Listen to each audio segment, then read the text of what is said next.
1 and AM 1180 KERN. What do you think, this is the Army where you shoot them a mile away? You gotta get a post like this. Bing! You blow their brains all over your nice Ivy League suit. It's the Ralph Bailey Show on News Talk 96.1 and AM 1180 KERN. Now make sure you leave the house when you make the call. You understand me? You hear me? Call from an outside line. I mean it. Call in or text to 661-842-KERN. That's 661-842-5376. Listen live at KERNradio.com. Now, the host you've been waiting all day for. Live from the KERN studio, here's Ralph Bailey. Hi, everybody, and a very pleasant good afternoon to you, wherever you may be, however you may be listening, however you may be viewing at YouTube, at KERNradio.com. It's the Ralph Bailey Show on a Monday. Final day of June. Chris Burdick producing the broadcast on a busy Monday show. We'll start with the vote-a-rama going on in the United States Senate as President Trump applying pressure to the Republican caucus to get the big, beautiful bill passed. They are going through an amendment process. We'll unpack that for you. It's a Monday. Dr. Jeet Singh will join us at the bottom of the hour. And, of course, Kathy Abernathy will be with us at 4 o'clock. The jury has the Combs trial, and there's been a development already in the first day of deliberations. I'll unpack that for you. And Zohran Mamdani has been exposed to national scrutiny. He was on with Kristen Welker on Face the Nation, refusing to denounce the river to the sea and declaring his democratic socialism. And we've got another bite where he even cites Dr. King because he did extremely poorly with black voters in New York. And this is going to be a very interesting race, and we're running a promo where I have predicted that Eric Adams will beat Mr. Mamdani. And I am on shaky ground on that because if Andrew Cuomo runs as an independent, as he has flirted with, they're going to split the vote and Mamdani is going to win. We'll wait and see what happens with that. And the oldest tennis tournament in the history of the world began today, the fortnight in London. Wimbledon began. I had a nice morning this morning. Got to watch Carlos Alcaraz duke it out with some young kid in the first round, and the kid took him to 5 sets. Kind of interesting. We'll get into that at 5:30, along with some other sports news, including the fact that Dwayne Lucas, longtime horse trainer, who just had a horse in the Belmont, died at the age of 89. The Dodgers won there, believe it or not. The Dodgers have won 6 straight series, including a 4-game set with the Padres, where they took 3 or 4 from them, took 2 of 3 from Kansas City, and now the schedule gets kind of nice because the lowly, horrible White Sox come to town. And get mad at me if you want. Shohei Ohtani pitched again, Chris Burdick. Yeah? That's right. How'd he do? What did I say happened the first time he pitched? I'm trying to remember, to be honest with you. He did not touch the baseball. True. He did not touch the baseball. The next day. Not in fairgrounds, at least. Not in fairgrounds. Correct, yeah. And once again, he struck out 4 times. I'm just saying. It is ridiculous for the Dodgers to think that he's one of the greatest athletes I've ever seen. But it's ridiculous to think that you can pitch an inning, right, and have, say, 15 to 20 pitches and then take off your gear and hit. It's just, it's asking too much. And when he played with the Angels, he never had to do that because they didn't have him leading off. But twice yesterday, he led off after pitching, and I just don't think any human being can pull that off. I don't know. We'll see. We'll talk about that. And those other sports things I wanted to get to. Oh, did you see the big change in Wimbledon? You're the sports guy, the host of the Early Bird Special on ESPN 1230 with Stephen Nicholas. You should know this. You should be telling me what is the massive change at Wimbledon. Massive change. You know, I'm not gonna lie to you. I have not gotten a chance to dive into Wimbledon just yet, so I'm not sure what you're. No officials. Really? They're going total electronic. Ooh. Total electronic. I don't know how I like that. At first I had some problems with it too, and then I was thinking, this is the only sport where you could do this. There's no other sport you could do this. True. You could not do this in baseball. No. You could not, because a computer can't call a balk. A computer can't call catcher's interference. Right. A computer can't call fielder's interference. A computer can't determine whether he caught the ball or not, or did he drop it? Did he juggle it? Was he dropping it when he was trying to throw as opposed to when he caught it? Computer can't do that. True. I think they're going to expand it in the NFL. I think within 2 or 3 years, you're going to see interference being included. I think, we're just all these ridiculous. I don't think you can do holding, because technically holding, you could literally call every single play. So I think that should still be left up to humans. But they're going total, no more John McEnroe.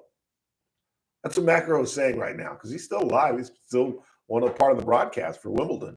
He's got to be saying, where you been, coach? Answer the question. The question, jerk.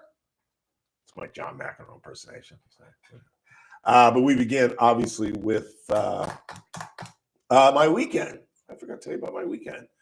What did you think of our Battle of the Bartenders? We had all hands on deck at our event at the Iron Lily, an interesting event site. And this was our first go, our inaugural Battle of the Bartenders. What were your thoughts, Mr. Burdick? I thought it went well. I liked it. I thought it was very good atmosphere, and we had some great drinks prepared by some great vendors and stuff like that. So I think it went very well. The Stockyard, I'm not big. I don't do espresso martinis. Same.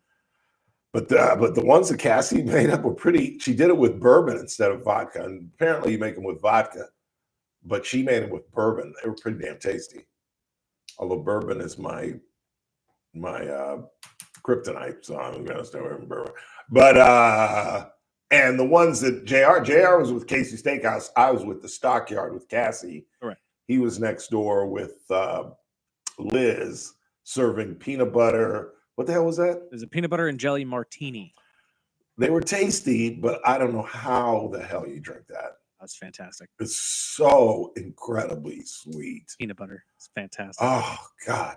And then she even served little peanut butter and jelly sandwiches and these little pita, like almost pita bread type things. The bartender had come up, the one behind the big bar in the back, and asked for that too. He's like, do you guys have any Smuckers left? I was like, no, we don't. And Luigi's was one of our caterers. We had my absolute favorite, the truffles. Oh, God, I love the truffles. I told the waitress that, and she came by and she left like 3 on a napkin for me. I was like, oh, thank you. That and the sausages. It was a really good event. It was a really nice turnout. And I think this is going to become one of our annual events, along with Mac and Cheese and Brunch Fest and Kids Fest and Honor Flight Open. And what else am I leaving out? Mac and Cheese, Brunch Fest, Kid Fest. Fit Fest. I believe we're still doing Fit Fest this year, and the Honor Flight Open. Honor Flight Open, 4th annual, coming up in March.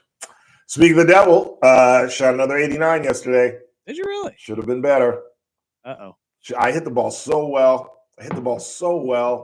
And just once again, just doing idiotic things, just stupid things that someone at my level, and as long as I've been playing, it can't happen. It just can't happen. I was in the first 3 bunkers. First 3 holes, I was in a bunker. And the sand at Sundale is different from the sand at BCC. The sand at BCC is softer and it's kind of beachy. The sand at Sundale is kind of hard. So I was just like, well, I'm just going to pick it. You know what I mean? I'm not going to try to make a regular sand shot and get all in. I'm just going to pick it. Ball's sitting up like on a tee. And all 3 shots on the first 3 holes, I flew the green out of the bunker. Just absolutely flew the green. I made a nice putt on 1 to save a bogey. Not so much on 2 and 3. So I started bogey, double.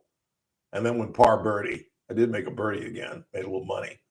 But I'm sorry to bore you with my golf game, but it's therapeutic. It's therapeutic. I'm sorry.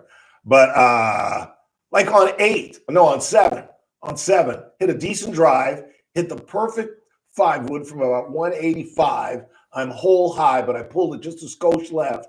And I have a chip from me to you, Chris. Literally, from me to you is where I need to land it. And the pin is like where the wall is, but I need to land it right where you are and just let it roll. About So 9 feet. 9 feet. 9 feet. All I gotta do is bump the golf ball straight. And I skin it across the green into the trap. That can't happen. And you know, I figured out what it is I forgot they're watching me. Yes, they are. So you have to demonstrate. All right. So what happens is on little chips, I get mentally lazy. I pull the club back, and as my arms come down, my head moves. And by the time my arms get to the ball, my head's gone. And I don't even see the golf ball.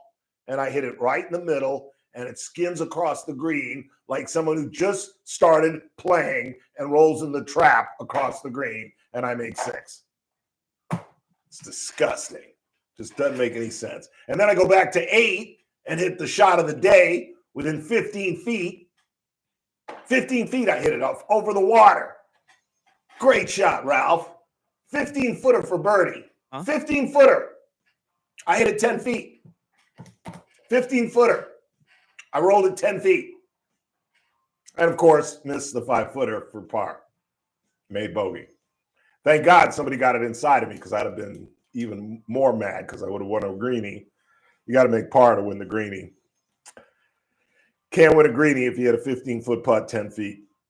But, all right, I'm sorry. It's therapeutic on a Monday. You get stuck with me on a Monday. I'm sorry. It's just the way it is. We'll come back and give you an update on the big, beautiful bill. Dr. Jeet Singh will join us in just a couple of minutes. Kathy Abernathy at the top of the hour. And I'll give you the update on the Combs trial. I'm telling you, well, it's 6 o'clock now. But I suspect we will have a verdict by the end of tomorrow. I know our promo is running, and I said by Monday. That was a little exaggerated. By the end of the day tomorrow, Sean Combs will be found guilty of 1 count of racketeering, 2 counts of sex trafficking, and 2 counts of transportation to engage in prostitution. That's right. The political prophet has spoken. Quick timeout. We're coming right back. We're just getting started on Monday. It's the Ralph Bailey Show on News Talk 96.1 and AM 1180 KERN, where we stream live at kernradio.com. News Talk 96.1. Casey? On the Tuesday edition of the Clay Travis and Buck Sexton Show, our And I'm getting the second bite right now from the senator. Sweet. Thank you. holiday weekend, so we're going to get. And it was a completely separate bite for Mom For Donnie. Mom too. Donnie? So you have 2 Mom Donnie fight. Okay, cool. bites. Okay, thank you. better. We'll talk about that, plus all the latest news of the day and some thoughts for your Independence Day enjoyment. We'll discuss on Clay and Buck. Live 9 to noon. News Talk 96.1 and AM 1180 KERN. As I mentioned, KC Steakhouse and the Stockyard, they were both represented at the Battle of the Bartenders. Cassie Biddle, owner, operator of both. And I had to introduce a lot of folks to the Stockyard. It amazes me that you guys aren't hip. And these were a lot of people that have been to KC Steakhouse over the last year or so when the Stockyard has existed. So I'm just giving you a heads up, man. Go next door. Even if you've had dinner and you're finished with cocktails and everything, just go next door and check out the Stockyard. It is a beautiful speakeasy-like bar where she's created, where there's literally a door panel that you have to open as a door to give it that kind of speakeasy type atmosphere. And they have live music on Thursday, Friday, and Saturday nights. You can have dinner. You can have a banquet. There's a banquet room for meetings or election parties. Kathy uses it for that quite often. It's just a great venue. And I didn't know that so many of you have not gotten by there. Get by there and check it out. Have dinner and just check out the setting itself. It's absolutely beautiful. Has been an absolute game changer for Cassie Biddle. KC Steakhouse, longtime sponsors of the Ralph Bailey Show. Cashback is not available on gas in New Jersey and Wisconsin. $5,000. That's the average amount of money people in the U.S. are now spending on gas in a If I year. could be $5,000. That's oh, my crazy. God. If you drive, you Then have I to would be- download Upside, the free app I'd that be gives you in cash Brooklyn. back every time you get gas. That's right. You can earn real cash back with Upside just by buying the gas you're already buying. You can literally start earning cash back today. I use Upside every time I fill up, and I've already made around $200-$300. You're putting gas in your car anyway. Why not get real cash back? And you can hear If you me like free singing? money, download Upside. I'm saving the cash I earn from using Upside to Okay. help pay for a vacation later this year. Download the free Upside app now to earn cash What's back. more every money time you yesterday, buy gas. man? Use promo code Telling you. 25 to You oughta get come an extra out. 25 Dude, I cents might per change gallon my on your first vacation. I gotta tank. make You my can cash decision out in 48 anytime right hours. to your bank, 'Cause they're going to PayPal, or a Pismo gift for card like for 4 days Amazon at and the other end of the brands. month. Just download the I might free just do Upside that. app I and got use the promo Airbnb. code I WEALTH25 can golf for a every 25 day. cents per I'd rather gallon do bonus that on than your go to first Vegas. tank. That's code And I've never been WEALTH25 there. for a I've 25 never been cents to per Pismo. gallon bonus. Career changers, including veterans and active duty service None of members. those. Your That's what I'm transition saying. starts here. I think Go I'm from gonna change GI up. I to really IT do. in a matter of months. Become a certified cyber warrior with training at My Computer Career. Cybersecurity specialists are in high demand, offering IT pros great opportunities and a rewarding lifestyle while protecting our people, liberty, and treasured institutions from cyber threats. Deploy your career in IT today. Learn more at mycomputercareer.edu/CWP. SkillBridge and other VA benefits are available to those who qualify.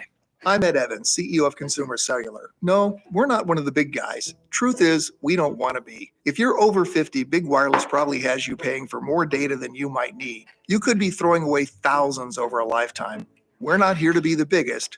We're here to bring you something we believe is better. Our plans start at just $20. You'll get the same fast nationwide coverage without the big wireless bill. Call 1-888-FREEDOM or visit consumercellular.com/facts. Plans include $5 credit for auto pay and e-billing. See site for additional facts. I'm JR Flores. Catch my show, The JR Show, weekdays at 2 p.m. Now, back to the Ralph Bailey Show on News Talk 96.1 and AM 1180 KERN.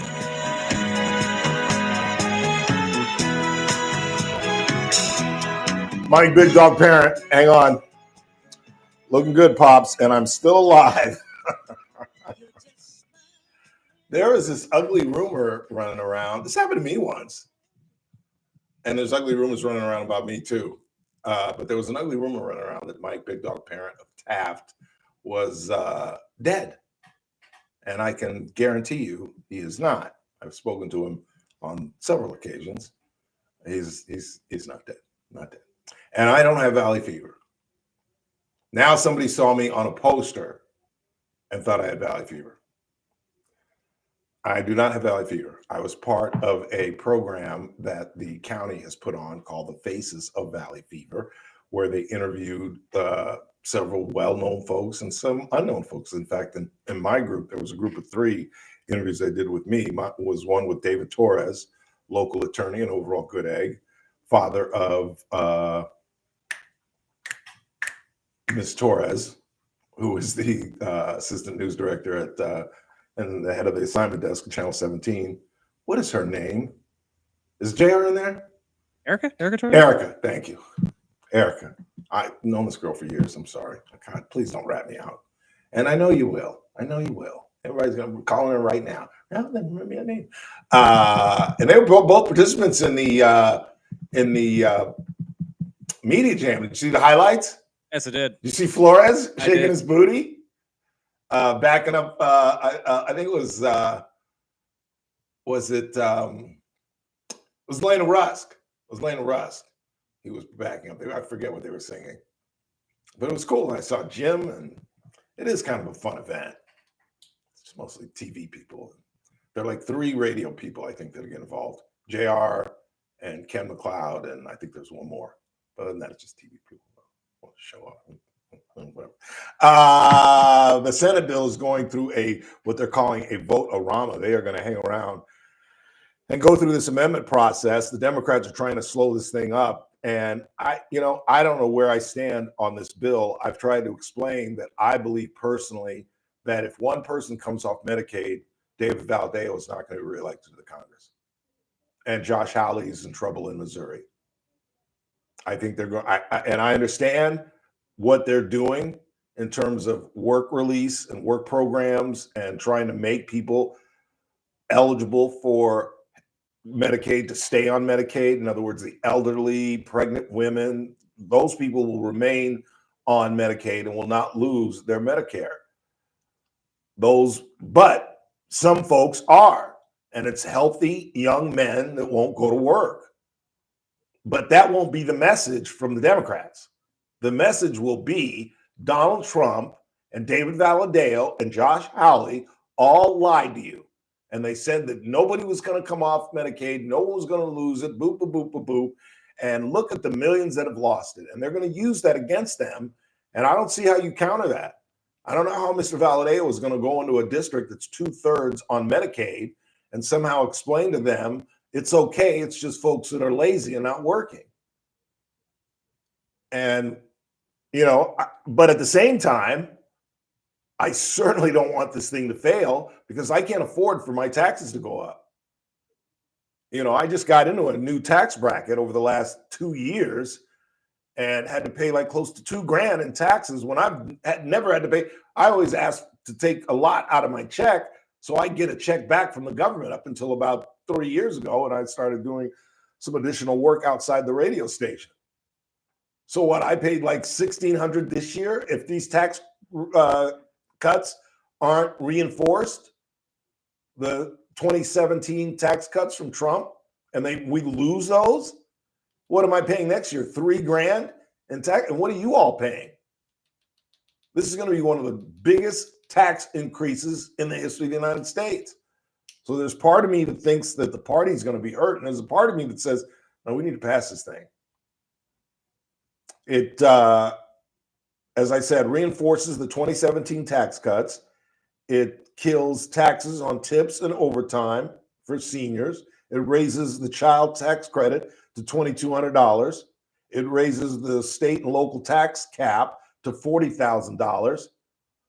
And it puts restrictions on Medicaid and SNAP programs. And they're going to use that against the Democrats. Here is one of the holdouts. And remember, Toon, the Senate Majority Leader, can only lose 3 votes. And Tom Tillis, who has now announced that he's not running for Senate in North Carolina.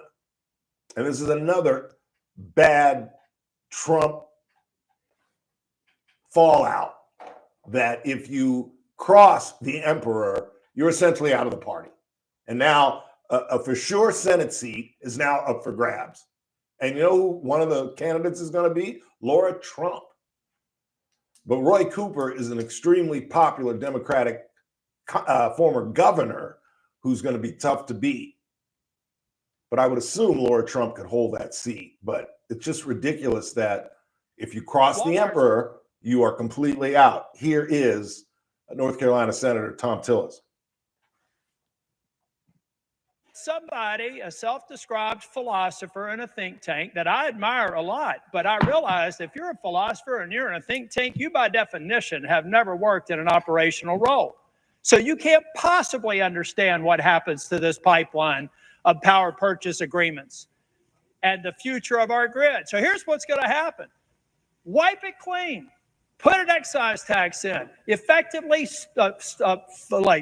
throw the football in the end zone, spin it, and walk away, and do the party dance. See, I don't think we got the right bite. I don't that's think not we're the talking right about bite. the same thing. No, I don't know what the hell he's talking about. We're talking about the big, beautiful bill. I don't know That's what this was supposed to be about. That's what Yeah. I'm saying. I need to talk to you during the break. I don't think we got the right bite. Yeah, that's all right. We don't need him. He is the negative vote, along with perhaps Susan Murkowski, along with Rand Paul, and that's game, set, match. But they're going through this thing. They're tussling, and they're going to stay up all night apparently, and just kind of go back and forth and see what they can do with this thing. I don't know. The president is dead set on demanding that these guys work, and that means that people are going to come off the rolls. But at the same time, something has to be done about Medicaid. The big ugly truth is, and Newsom has bankrupted it here in California. And we're in the process of doing that on a national level. At some point, somebody has got to deal with Medicaid expenses and how it goes to illegal immigrants. Should illegal immigrants really get Medicaid? Quick time out, talking about health. Dr. Jeet Singh from Centric Health joins us next.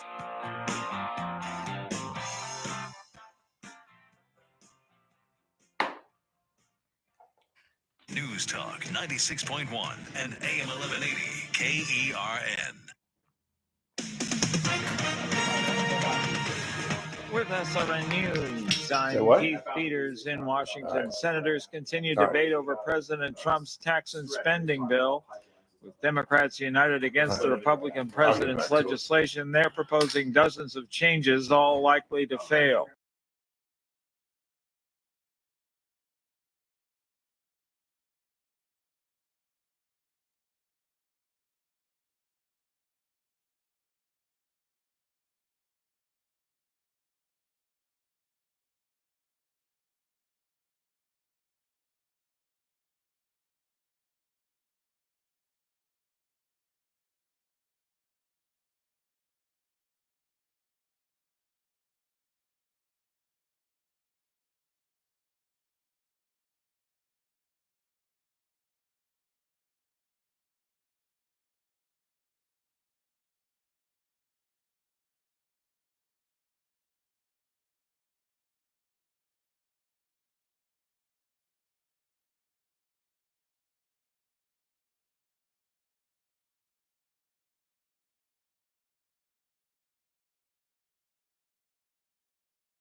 It's a Monday. Time to head to Centric Health. Talk to the finest cardiologist in the land, Dr. Jeet Singh. How are you, Dr. J?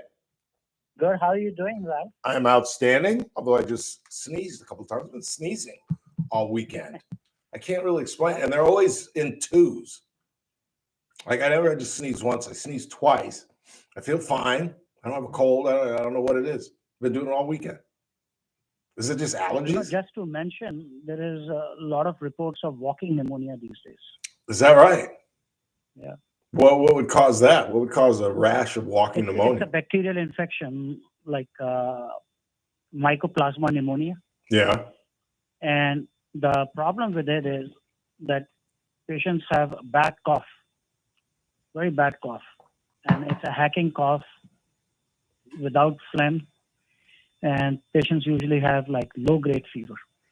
I didn't know it was communicable. Yeah. I did not know that. So it is through droplet infection. Wow.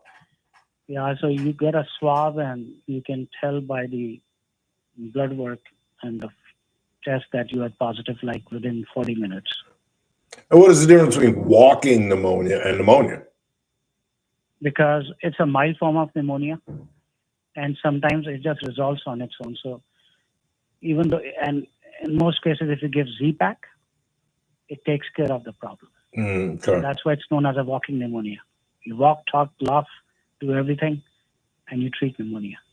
Now, what's the difference between mono and pneumonia? What's that? The kissing disease. What was it called? Walking pneumonia? No, what was the kissing disease? Oh, mono. You had it right. Is it called mono? But That's what I've always I think known it that's as. the short term for like mononucleosis or something like that. Oh, yeah. So the kissing disease is a common name for infectious mononucleosis. Yeah. But that is caused by a viral infection like Epstein-Barr virus. Okay.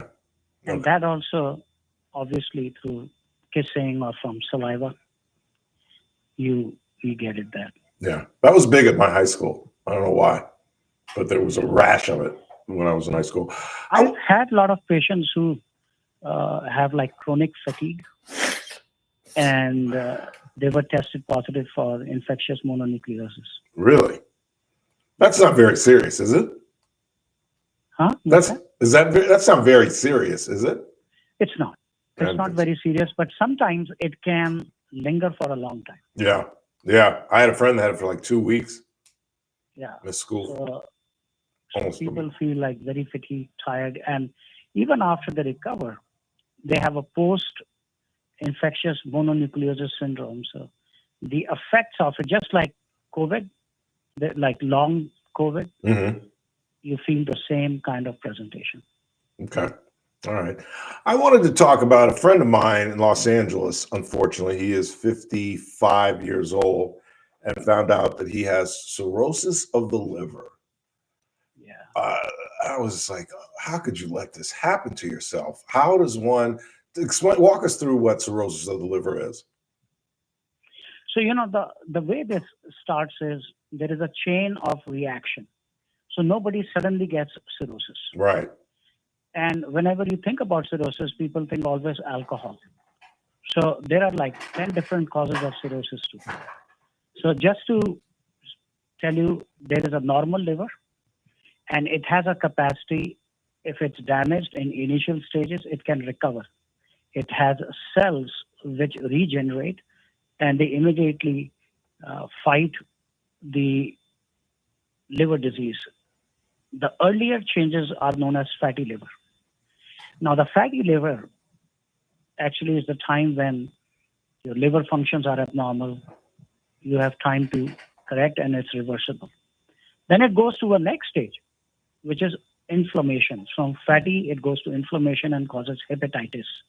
So when you say hepatitis, whether it is B, C, non-infectious, whatever form of it, autoimmune, hepat means liver and ice means inflammation.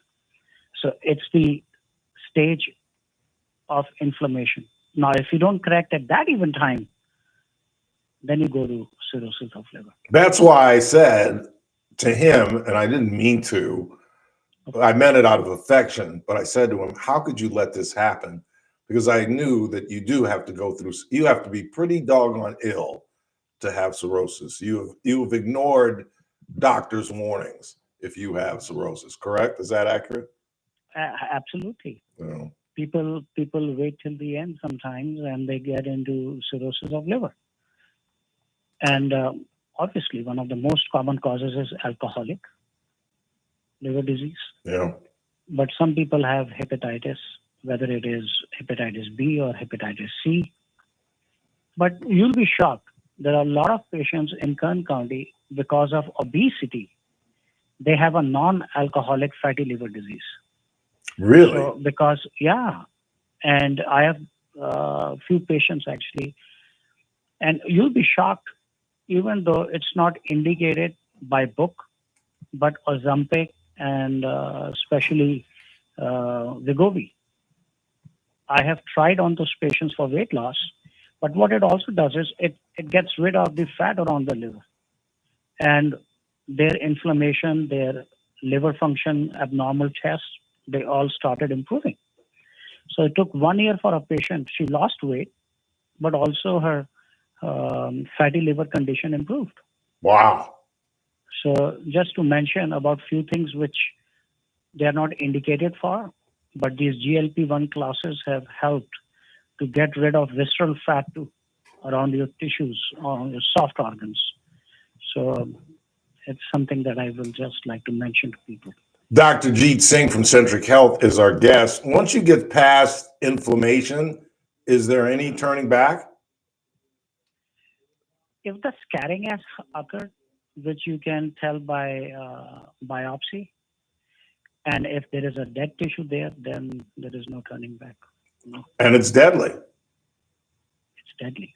Yeah. I had a young patient who couldn't get rid of alcohol, and his stomach was bloated. Yeah. Person is in pregnancy, you know. I have we had a friend here locally who I guess got to the point of no return and just said, screw it, I'm going to drink until I die.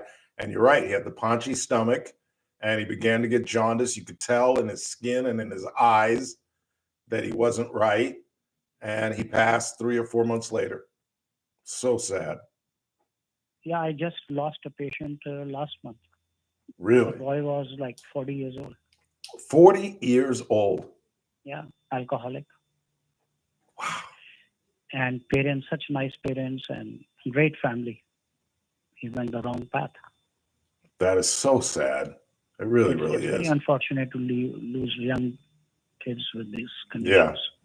Yeah. You can transplant kidneys, but you can't transplant a liver? You can. You can? Yeah, he was supposed to have a liver transplantation at Cedars-Sinai, but his end came before. Wow. Yeah. Because I'm sure there's a tremendous waiting list. Yeah, you can get a liver transplant. Can anybody give you a liver? Because I know with a kidney, Yeah. you have to You match, can get a right? liver from either a deceased or from a living donor. And that's the beauty of it. If you have a living donor who gives partial resection of his liver, as I mentioned to you, it has a regenerative property. So Right. it goes to normal. It's beautiful. It's beautiful thing what our body is made and how much capacity we have to regenerate. Yeah, that is incredible. It's a So beauty. when you're having a liver transplant, you're basically getting half of somebody's liver and then their liver regenerates. Yeah, absolutely. That's amazing. That is physiologically amazing. It really is. And even if you have it from the deceased person, it does the same thing. And if it is recent, like it cannot be like for 2 weeks, 3 weeks, you have to act in that period Right. of initial stage and you can get a full benefit. Well, then why do so many people die from cirrhosis? You know, but because everybody is not a candidate. When you are doing the liver transplantation, there are blood vessels which are connected to it. And sometimes you can replace the liver, but you cannot change the pressure and outcomes to the ducts which are connected to it. Right. So in cirrhosis of liver also, there are various stages when you can do transplantation. Some are irreversible. So if you have portal hypertension or if you have encephalopathy, that means you have altered mental status, the ammonia levels are getting high in your brain. It becomes very risky to operate on those patients. Yeah. What are the symptoms? Can you tell? Do you know if you've got a fatty liver or an inflamed liver? Yeah, sometimes you can palpate if you go to the old good days when the clinical medicine, when you used to touch the patient, palpate their liver. You can tell by touching if they are tender, how much it's enlarged below the rib cage, and you can palpate and tell if there is fluid in the stomach. So all those activities, all those clinical symptoms, patient's conversation skill, whether it is altered, it helps to make a diagnosis clinically. Yeah. Which, of course, underscores what we talk about constantly. You've got to go see your physician 2, 3, 4 times a year. Absolutely. Anything you want to touch upon before I let you go? No, I feel like I'm a GI doctor today. Thanks to Dr. Bailey. Yes. Always good to talk to you, sir. Have a wonderful 4th of July weekend. We appreciate you so much. Take care. All right, you as well. Thank you, sir. Dr. Jeet Singh from Centric Health. Yeah, my guy was a childhood drinker who picked it up even more in college and never lost it. Never lost it. That's why I'm so incredibly lucky. I'm not sure I would have stopped my drinking had I not had my blood pressure issues. And I would have walked into a grave at a young age, just like my dad. Although my dad did not drink, he was a workaholic. But I was walking down that path, man, I'm telling you. And it just broke my heart to hear my buddy. I've known him. He was like a little brother to me. He's 5 or 6 years younger than I am. We grew up in the same neighborhood and just was a great athlete. And we were just talking last night. He was just like, he played minor league baseball. He said, Ralph, you just get into the life, man, where when you're not doing anything, you're drinking. You're in these tiny little towns. You're on buses. You're bored as hell. You can't do anything till about 3 o'clock. And we'd sit around and drink all night, sleep until noon. Now he's 55 years old, and he didn't mention trying to get a new liver, but maybe he's not at that stage yet. I don't know. It was just, I wanted to cry. I really did. Quick time out. We'll check the board, see what you all are talking about. Coming up at the top of the hour, Kathy Avenett will join us. 4:30, we'll unpack what is going on or what went on in the first day of deliberations in the Combs racketeering trial. And then coming up in the 5, we'll talk a little bit more about the perhaps next mayor of New York, Democratic socialist who refuses to denounce ugly cliches about Israel, wants city-run grocery stores, wants to defund the police. And Donald Trump says, if this guy gets elected, I'm holding back funds from the city of New York. Quick time out. We're coming right back on a Monday, right here on News Talk 96.1 and AM 1180 KER, and where we stream live at currentradio.com. News Talk 96. Messmaker. What is the Armstrong and Getty show? I'll tell you what, it's not the old style of talk radio where you're always screaming our side's always right and your side's always wrong, or taking a bunch of long, dull calls. No, we take a fast-paced look at the events of the day, the issues, the controversies, with a skeptical eye and a somewhat humorous tongue. We try to be funny. We'll leave that up to you to determine whether or not you think it's funny. It's the Armstrong and Getty show. Weekdays noon to 2 on News Talk 96.1 and AM 1180 KERN. Hope you join us on Thursdays at 4:30 when our money man, Daniel Petrie from Messmaker and Petrie Wealth Advisors, joins us. Daniel is uniquely qualified to be such an important cog on our broadcast because not only does he know economics, but he knows politics, can explain what is going on with this vote-a-rama, for example, and explain what's going to happen if the big, beautiful bill is, in fact, gets through the Senate, back to the House, and signed by the president, and how it impacts you. And, of course, you know what Messmaker and Petrie Wealth Advisors are all about. They're all about retirement. And if it's staring you in the bug, you need to call Daniel at 395-9400, 395-9400, or go by his office on the corner of 21st and Oak, or just keep it locked right here every Thursday at 4:30. Daniel Petrie and the folks at Messmaker and Petrie Wealth Advisors. This broadcast is for informational purposes only. Does not constitute a solicitation or offer to buy or sell any security, future, option, or other financial instrument, or to offer or provide any investment advisory or other services to any person in any jurisdiction by Daniel Petrie or NPWA Inc., DBA Messmaker and Petrie Wealth Advisors. Any views expressed in this broadcast by us are prepared based upon the information available to us at the time, and we are under no obligation to update our views. Hey, it's JR for Bakersfield Weight Loss. Do you want to know the Chris, secret to resetting your you got it? metabolism so you can get your excess weight off and keep it off? The secret is Bakersfield Weight Loss. I've been working out for years, cutting calories and not seeing the scale move. It was because of my metabolism. That's what sets the Bakersfield Weight Loss Program apart from others. They help you stop the yo-yo dieting and reset your metabolism to burn calories faster and keep your weight off for good. You may have tried the GLP-1s like semaglutide injections to lose weight, only to find out that you had terrible side effects and you didn't lose much weight. And if you did, you just gained it all back after going off the drugs. It's time to take control of your metabolism and end the cycle of weight gain and frustration. The Bakersfield Weight Loss Program helped me reset my metabolism, and I lost 25 pounds last year, and I've kept it off. This program has helped over 70,000 people lose weight by resetting their metabolism to keep their weight off for good. Schedule that free consultation today by calling 661-449-1150 or online at bakersfieldweightloss.com. Results may vary.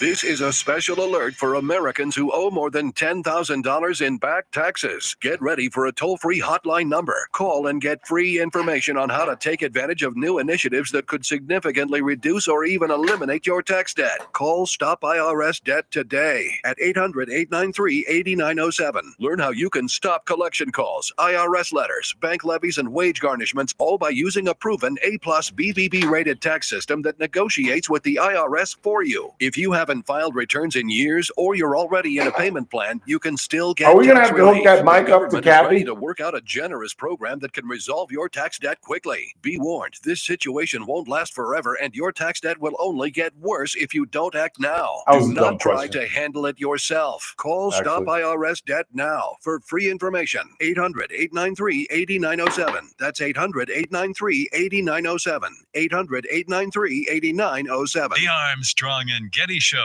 weekdays noon to 2 on News Talk 96.1 and AM 1180 KERN. Now, back to the Ralph Bailey Show. For when it's 12 o'clock, I just simply climb those stairs. Do you know who Colin Sanders is? Colin Sanders? Yeah, he used to play for the Chiefs, now plays for the Saints. I'd have to see a picture, but Oh no, Cam Sanders. Cam Sanders. His brother is Colin Sanders. He's Cam Sanders. Cam Sanders sounds more. Yeah, he played. It's and that's a nickname. It's like Kamala, or I don't know what his first name is, but it's Cam Sanders. He plays for the Saints. You got his, I got a Kalen Sanders. okay, Colleen or whatever. Khalen. Kalen. Okay, Kalen. so maybe the brother is Cam, and I just wrote it as Colin. Oh, wait, is this the kid who picked up the touchdown and ran it Yes. back? Yeah. Yes, yeah, for the yeah, Saints. Yeah. Okay. Do you know about his brother? I've heard the And what his story brother of does for a living? No, I can't. This And part, if you don't know what his brother does for a living, you don't know the story. Because There- that's the story, what his brother does for a living. I feel like you're going to tell me I don't remember the story. His brother is gay, and he's a dancer for Taylor Swift. That's right. That's right. Because he ran the touchdown back against the Chiefs, and everybody was saying it was because it was. Yeah. Okay. Now. Yeah. And it's a great story. And the only reason it caught my attention, it goes to show you're born gay. Because the story is he came out when he was 11 years old and told his 7-year-old brother, the football player, and told his parents, and they embraced it and accepted this kid, and he became a successful dancer. And now he and his brother are starting an LGBTQ inclusive football camp this summer. And it's just such a cool story, in as much as his brother is this big football player who is open-minded enough, because he has to be, because it's in his house. And to hate gay people would be to hate his own brother. And so he's open-minded enough, and wouldn't it be nice if we were all such? I just can't. This is weird to say as a black man, but I get racism against black folks. I really do. Stay with me on this, particularly black folks, because we look different. And we come from a different country and we have a completely separate culture. I get that. First, you see it. But what do you care about what somebody's doing in their bedroom or how they think religiously? I've never understood anti-Semitism and homophobia. I can't get what do you care? If so-and-so thinks this way, and if so-and-so wants to have sex this way, how does that impact you? Why do you want to put a stop to it? I don't know. So I just thought it was a neat story. I forget where I saw it. I saw it on somebody's newscast. But who you got? You got Jason on the line. Jason, you're on the Ralph Bailey Show. Hey, Ralph. Hey, Jason. I just heard your conversation with the doctor about liver disease. Yeah. And man, it's no joke. I went through it. I got a transplant Really? a year ago, and I'm feeling fantastic. Wow. Was it due to alcohol? Well, that was part of the problem, but I think the ibuprofen was my initial or the final straw that broke the camel's back. But you were just living on it? How many ibuprofens were you taking a day? 4 in the morning, 4 at night. Ooh, yeah. 8 a day, every day? Yep. Oh, yeah. There was your issue. So I killed it. And I was diagnosed with end-stage liver cirrhosis with fatty liver disease. Right. So it was all there. And they basically told me I'd be lucky to live 2 years. And I'm in better shape now than I was when I was 35. How old are you? 53. Did you stop drinking? Oh, of course, instantly. Okay, good. Good, When they good. tell you you're not going to make it to your daughter's 8th grade graduation, you change perspectives a little bit. I'm telling you, dude, that's why when people ask me how I lost the weight, I'm embarrassed to tell them. I said, they were telling me I was dying. Yeah. It wasn't like self-discipline because I've been talking about for years how I was going to lose weight. It's not just the alcohol, it's the sugars. And Exactly. all those things, they add Yep. up, and Yep. it's all bad. Yeah. I was drinking Jack and Coke. And just the Coca-Cola alone was killing me, let alone the bourbon. But you're right. I rarely have sugar nowadays. I have transplant-induced diabetes, which I'm dealing with. Yeah. But that's part of the deal. Right. If you want to live, there's side effects. Yeah. And of course, I didn't get a living donor. Somebody lost their life and saved mine. So Wow. That's incredible. I haven't crossed the bridge yet on talking to the family or making contact With the donor? Yeah. Do you intend to? At some point, but I'll tell you, when you're going for a transplant, they want to make sure you're mentally okay with everything that's going to happen to you and all the changes and everything. And if you're not, I mean, the operation itself, anybody can go in for an operation. Right. You're gonna heal. But if you're not mentally strong enough to handle all of the depression and all of the, everything that comes with not being able to pay your bills and falling behind everywhere else. Yeah. It just, it adds up so fast, and it becomes a mountain of weight on you that you just have to fight your way through. It's like you have to use a wrestler's mentality, man, and just attack it. Yeah. Just fight your way back. Wow. And I'm finally starting to work again. I'm getting busier. I'm a small businessman, self-employed, one owner operator, and it's been tough. I bet. Real tough. How long were you laid up? I didn't work at all in 24. Wow. I tried to work until I just couldn't drive anymore because I was physically and mentally not stable enough to drive. I wasn't trusting myself anymore. Yeah. So I quit driving end of 23. Nothing wrong with that. Nope. Said one non-driver to another. Nothing wrong with that. No, I'll back at it as soon as I could get in my pickup. I was back on the road. All right. Very good. Man, that's a horrible but a fascinating story. We appreciate you sharing that with us. I want to share with everybody listening that if anybody needs any assistance talking, there's groups out here and there's individuals everywhere. I mean, you just say that liver transplant or liver disease, and you're going to run into 3 or 4 people that it's touched. Yeah. You know, there's help available for everyone. That's a great message, man. I got to fly. I appreciate All right. I appreciate the call, man. Take care of yourself. Quick time out. Kathy Abernathy joins us next. Wow. This is AM 1180 KERN. Green Acres. This is 96.1 FM. Bakersfield. Online at KERNradio.com. Breaking news this hour from townhall.com. I'm Keith Peters in Washington. The Senate is heading toward a vote on President Trump's tax and spending bill. Senate Majority Leader John Thune says the bill reins in unsustainable expansions to state Medicaid rolls. The expansion population is 90% paid for by the federal taxpayers. And so what do states do? They game the system to get more federal money. They add more people to the rolls. And so you have people on the rolls today who are here illegally, and people on the rolls here today who are not eligible for this program. You have people here today for whom there is in that program, for whom there's. And we'll have that report in just a minute. Authorities say firefighters who rushed to put out a blaze in a northern Idaho mountain community found themselves instead in an unexpected shootout. A man who had intentionally set the fire to ambush the crew on Sunday was perched in a sniper position, firing at the firefighters in Canfield Mountain just north of Coeur d'Alene.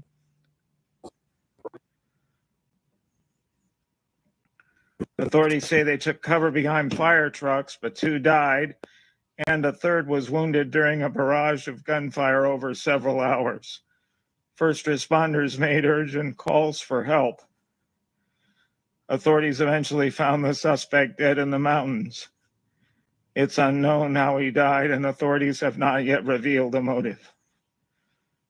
Senators are hunkering down to consider Buxton, the White House. Authorities say 2 firefighters were killed and another was badly injured after they were ambushed and shot while responding to a wildfire near Coeur d'Alene, Idaho. The gunman was found dead after Sunday's attack with a weapon nearby. More at townhall.com. Life's unpredictable and full of unknowns, but your vehicle shouldn't be. No one wants to face an unexpected repair that could derail their plans and budget. That's why we're introducing CarShield, the ultimate way to future-proof your ride. We're not just about fixing problems, we're about preventing financial surprises. You can get a low-cost month-to-month vehicle protection plan designed to save you from out-of-pocket expenses on future auto repairs. Imagine driving with complete peace of mind, knowing that if something goes wrong, you'll pay almost nothing for covered repairs. Included in every plan is free roadside assistance, free towing, and car rental options at no additional cost. This protection plan is at an all-time low. I thought he already told everybody, but I don't. Well, I guess I don't listen enough. Oh my goodness! You look great. Here, gee whiz. Nobody Hello? told me we were doing video. Weren't you with us? Weren't you here last week? You didn't say video. We didn't have video last week? No. I don't think on Monday we did. No, just wherever I went. Is she in the shot? You're not even in the shot. Oh, we're going to move the shot. Ah, there's Gabby. Say hi, Gabby. Oh wow! Say it like that. You're on YouTube. Am I going to be side view? I don't have to worry about the other half of my face. No, you'll be fine. KGT always does this wrong too. I always have to turn it the way my voice is going. They usually go straight up. So You didn't have to put it like in your blouse. Well, that's why I do it there because you don't want it's TV. They're trying to hide it. Oh, this is TV. Not really. we're lower, right? But Yeah, we're a long way from television. Just clip it on your deal. Oh, just do it on the blouse Yeah, itself. just right on your collar. On the right, Yeah, on but the my- other side. On the other side. Right, because I'm Right going to be. there. Just right there. Boom. Done. Get it? You're good. Okay. actually, I'll go the opposite side because the mic has this Because one. see, Yeah, I'm actually, going to be. it I would have look to, better yeah. on the other side, actually. Go with the regional side.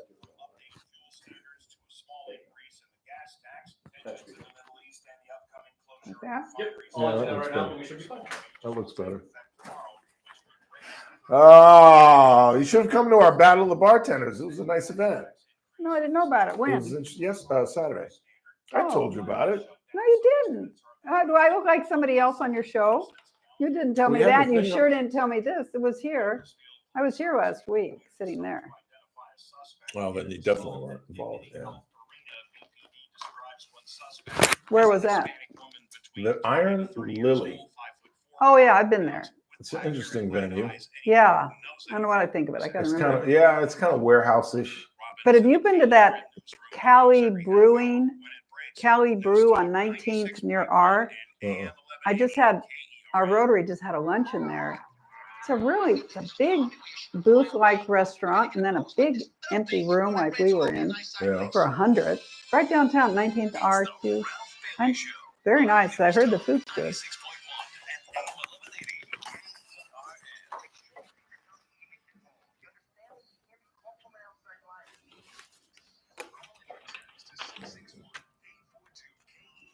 Well, I was going to talk about New York, but you're talking about that at 5. But I would just like to talk about California. What's the difference between our state and New York City? Yeah, Same yeah. thing. Hour 2 of the broadcast on this Monday, final day in June. It's the Ralph Bailey Show on News Talk 96.1 and AM 1180 KERN, where we're streaming live at kernradio.com. We've got lots more to do. Coming up the bottom of the hour, I'll tell you the interesting turn in day 1 of deliberations in the Sean Combs trial. Coming up at the 5, Zoran Mamdani has now been exposed to the national audience. He was on Meet the Press yesterday. Wait till you get a load of this guy. And Donald Trump says if he gets elected, which if Andrew Cuomo runs as an independent and he and Eric Adams split the vote, this guy's going to get elected. Trump says New York City will not see a dime from Washington. We'll get into that. And as I mentioned at the top of the show, the oldest tennis tournament in the world began today. Carlos Alcaraz had to go 5 sets in the first round, but all the regulars went ahead and won.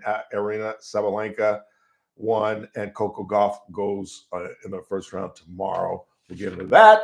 And the Dodgers begin a 3-game set. They're back at home after a very successful road trip, taking on the lowly White Sox. So things should get a little better for the Dodgers. And the Padres and the Giants lost yesterday. So the lead must be at least 4. And what's amazing about this Dodger team is we're not even really playing that well. We're really not. Freddie is in a horrible slump. Ohtani is Ohtani every now and again. I mean, he's got 28 home runs, but he's still not dominating. And Mookie is in a horrible slump. Remember, he got that virus when they went to Tokyo. But it is a Monday. Get your motor running. Head out on the highway. Kathy's looking for adventure. Professor Kathy Abernathy. How are you, Professor? Really good, Ralph. What's really going on? What are your plans? What do you do on the 4th of July? Well, I got to be too many places at once. I just found out because usually go to Shafter for their fireworks the day before. One of the best fireworks show in town. Yes, but and it's always the day before. Why is that? The day before. I think that's nice so that people can do family stuff or whatever or other plans. Yeah. But this year they're doing best city in Kern County too. Shafter? Yes. Yeah. If you ask me. Well, McFarland's getting up there, but yeah. They're doing drone fireworks this year. Nice. The Dodgers do that. And do they? Really nice. Oh, okay. Because I've really... never seen it. Oh, you'll freak out. They can do just drawings. As good? Oh. They can do drawings. I'll never forget. I was there on Jackie Robinson night. Was it Jackie Robinson night? No, it was I think it was 4th of July. Mario, what night was I with you in the suite with the McCourts? And they drew a picture. There's a very, very, very famous picture, at least in the Black culture, of Dr. King and Jackie Robinson talking. And it's just a picture of them standing next to each other. Oh, how cool. And they displayed that in fireworks with drones. And I was like, that's the damnedest thing I have ever seen in my life. That would be something to see. I didn't think that that's what it was. I just thought they were imitating regular fireworks. But you're saying they actually do pictures. You're going to see, I bet they do the flag And yeah, you'll be impressed. But then I just got a call from a big shot in McFarland who said to me that better go to McFarland's because they're having the regular ones, but really good ones. And they have some other things going on. So I'm going to try to do both. Maybe go McFarland first and then to Shafter. Why can't we convince people to just go to these things and stop blowing up things in front of their homes? Oh, I wish my dog would be so happy. It's been going on for 3 weeks. It's people was letting things off. That's what I hear. Scott says they're firing off mortars in the Northeast already.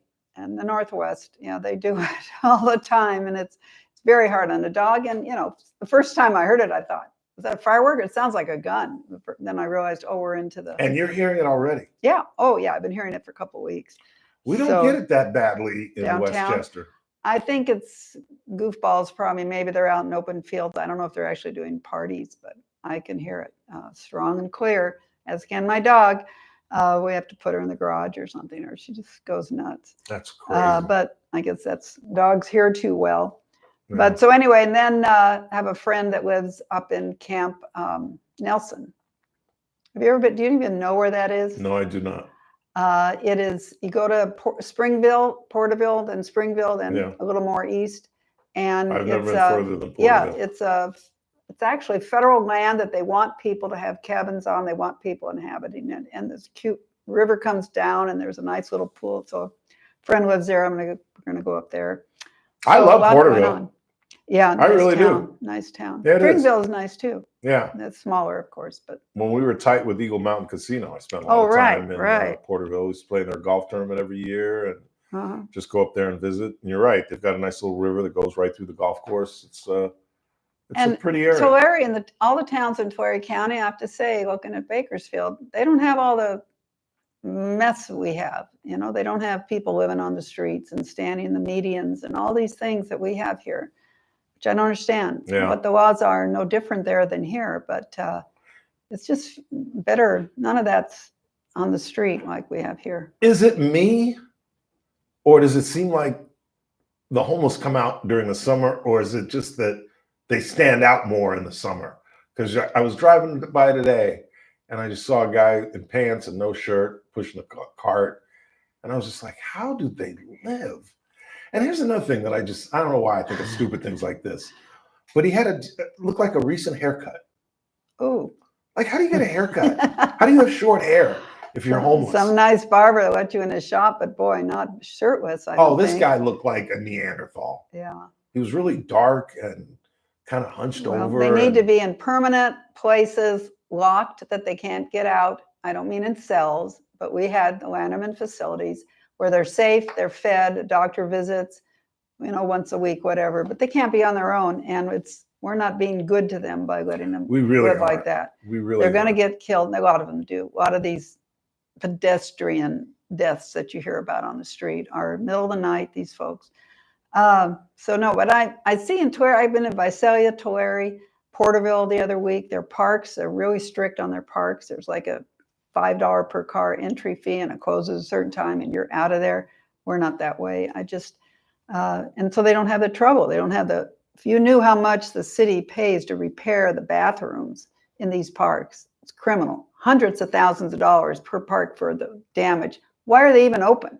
As I've said before, I don't know a mother in town that would ever have her child go to bathroom in a park. You go home or go somewhere. But so that's a whole nother issue that's going on. We can't let our society be like that. Other towns aren't doing that, and I hope we get tougher here. Yeah.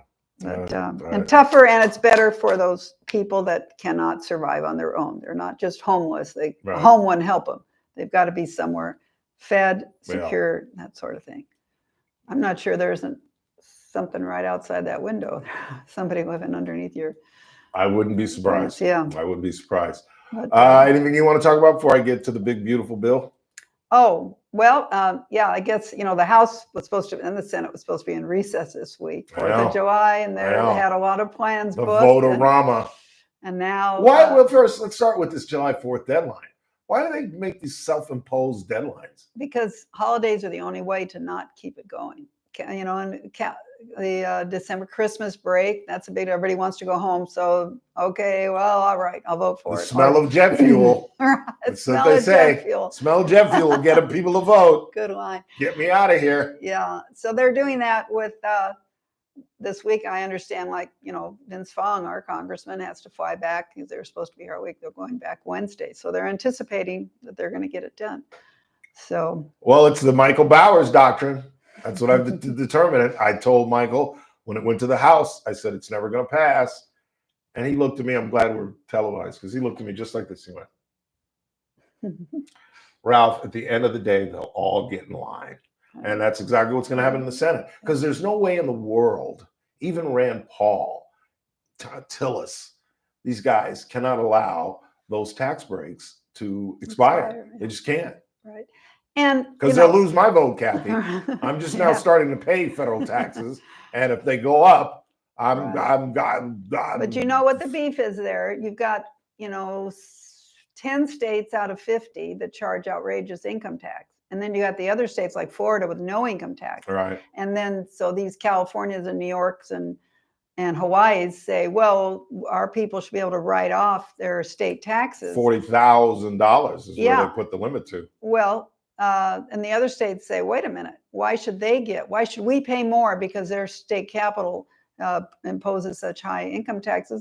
They've got an excellent point. Yep. I know it's self-serving, but a lot of these California politicians don't agree with what we're living with, but they feel like, I'm going to get a lot of heat.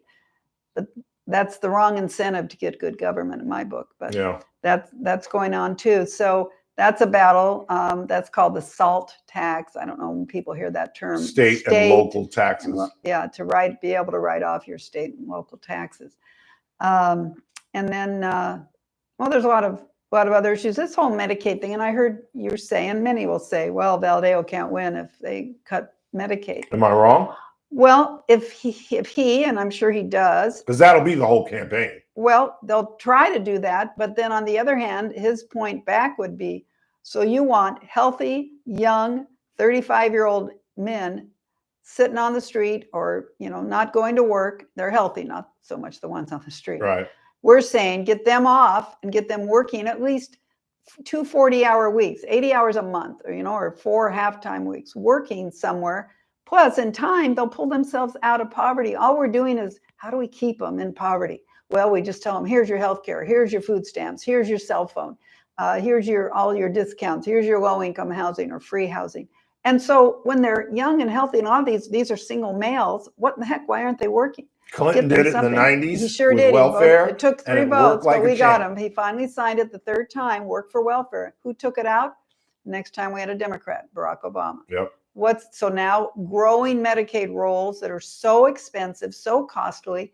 And so we're saying, hey, okay, let's ratchet it back. Not on, there's no pregnant poor woman who's not going to be able to get herself taken care of, or the elderly, or the sick, whatever it is. Infirmed. But abusing it and not just Medicaid, all those other programs I just said, and I didn't even, what did I said, 3 or 4 of them, you know how many, there's dozens of programs that they all get pushed into. Some of the programs themselves try to find who can we give money to, so we're justifying our budget increase. It's a racket. It's a real racket. I just believe you're going to have Huerta and all those people in that district saying, see, we told you, Trump and Valadao broke their promise. You see all the people that are off Medicaid, they promised nobody would come off, and boop, boop, boop, boop, boop. And that's going to be tough. Well, it's going to be tough. I hope Valadao, his staff. Unless it's if the race remains just him against Randy Villegas, well, that's not going to be close. But I suspect, as I predicted, that Dr. Baines is about to get in here any minute. I'm sure she is. I am too. Of course, she's going to have to defend that state capitol that she votes for the speaker who determines all the laws, and the laws are anti-Kern County. That's for darn sure. Yeah. No, I think it. Obama did Obamacare, and Obamacare gimmick to get people signed up was to push the states to sign up people who really didn't need to be signed up. And that's why we have so many people on it, either taking advantage of it. And to be honest, and I have relatives that once they got on Medicare, boy, go to the doctor every 10 minutes, because it's free. There's nothing holding you back from overusing free healthcare. So I think it's really important we face that. It's not about cutting off the needy. It's cutting off, as I said to LA Times or whoever, the greedy, but they only put the greedy part in my quote. Yeah. See, that's the deal. The way it will be spun, Mm-hmm. and perception is reality. Mm-hmm. And they're going to say, we tried to tell you. It'll be an old Tillis Tom is he? Tillis. Yes. Why do you think we'll lose there? Well, I'm just Be an open seat. Yeah. It's easier to reelect an incumbent. Exactly. No doubt about it. Exactly. And I understand Roy Cooper, the former Democratic governor, very popular, looking. thinking about running. And I'm just hoping that Laura Trump can take him out. But that's a tough race. Yeah, that will be. There'll be a lot of money in that race. Doggone Skippy. Each side can match the other side for sure.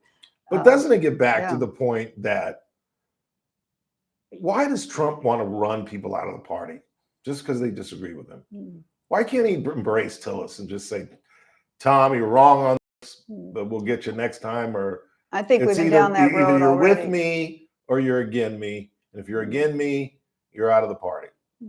Despite the fact that these people are voting with him 96, 97% of the time. Well, Trump really hasn't had any votes yet to hand them this year, but except this one. But well, let's look at 16 to 20. Yeah. I bet Tillis was with him almost 100% of the time. Yeah. I don't know what Tillis is. Honestly, I didn't focus on what was his main beef. Wasn't Medicaid, or he wanted more cuts probably. What is his beef? I haven't heard the bites. Have you heard the bites? I think it's Medicaid mostly. Yeah. Well. Have you heard the bites, Chris? Let's all hear the bites. Let's hear at least the first one.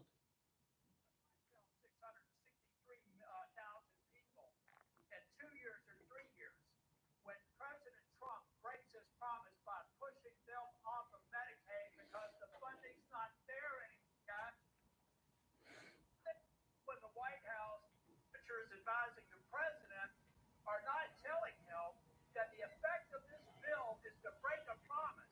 Republicans are about to make a mistake on health care and betraying a promise. I agree with him. I absolutely agree with him, Kathy. Well, those words, if that's what we were doing. But again, Mr. Tillis, do you think a Ralph, a 35-year-old healthy male should be maybe encouraged to get a job, which, by the way, probably has a health plan, so then he's totally going to be off Medicaid, or just tell him, stay home, we'll take care of you, food stamps, health care, cell phone, everything.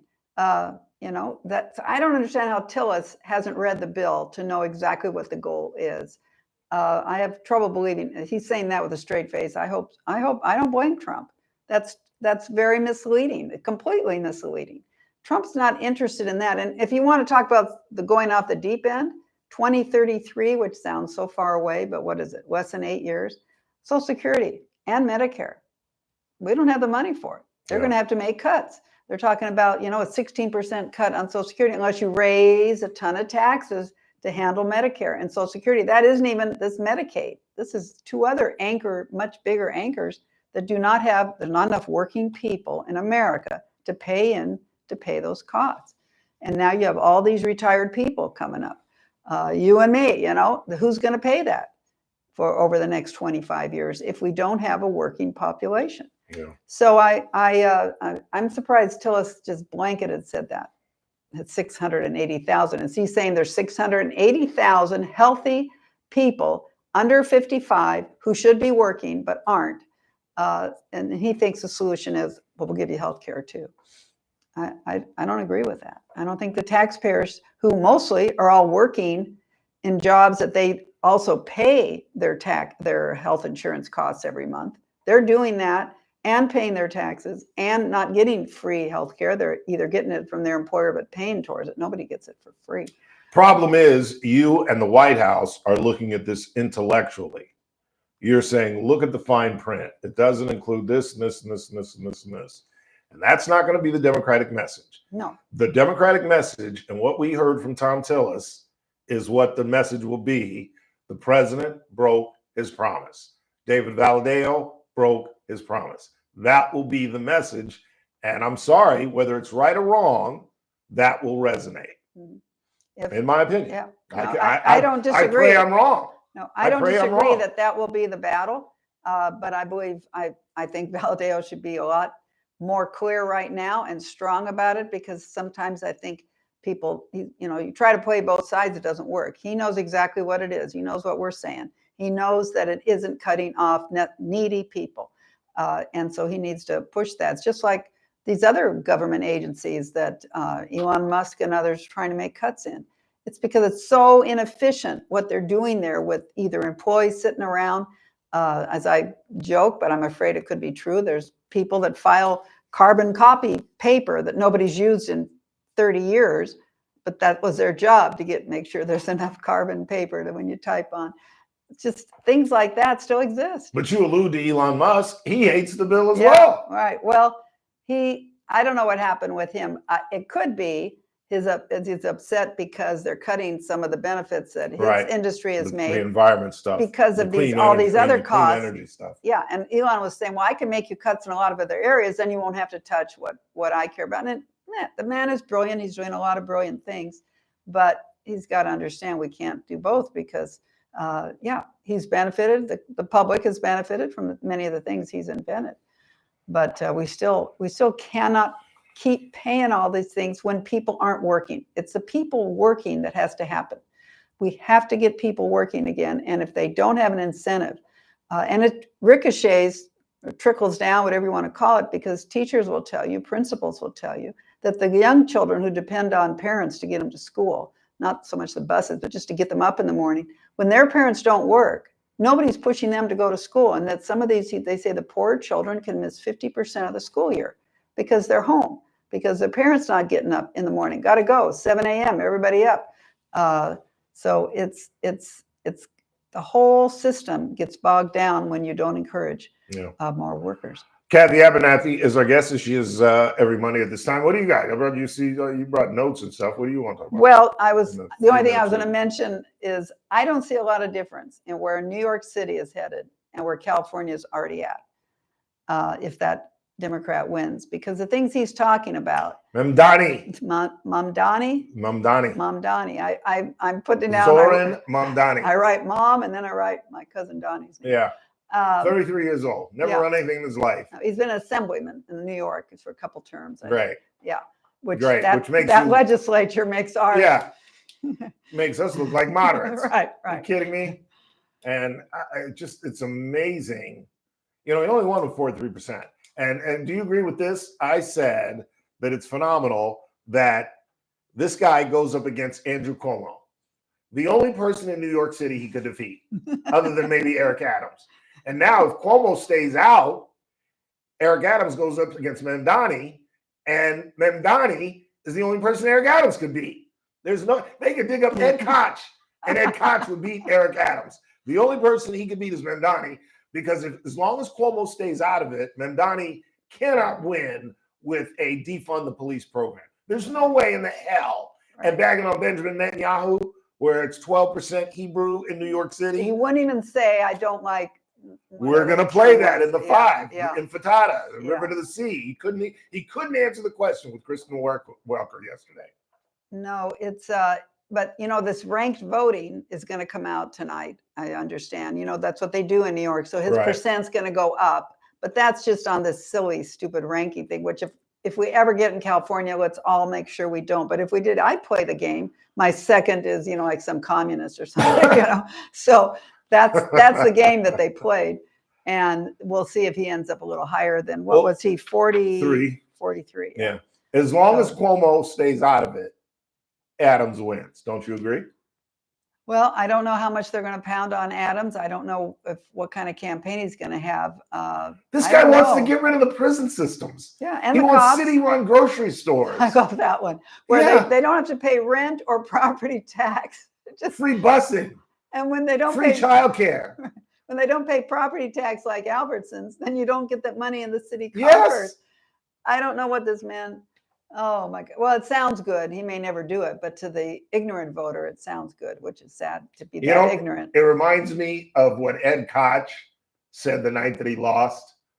and I'm paraphrasing, but he said, it's what New York deserves.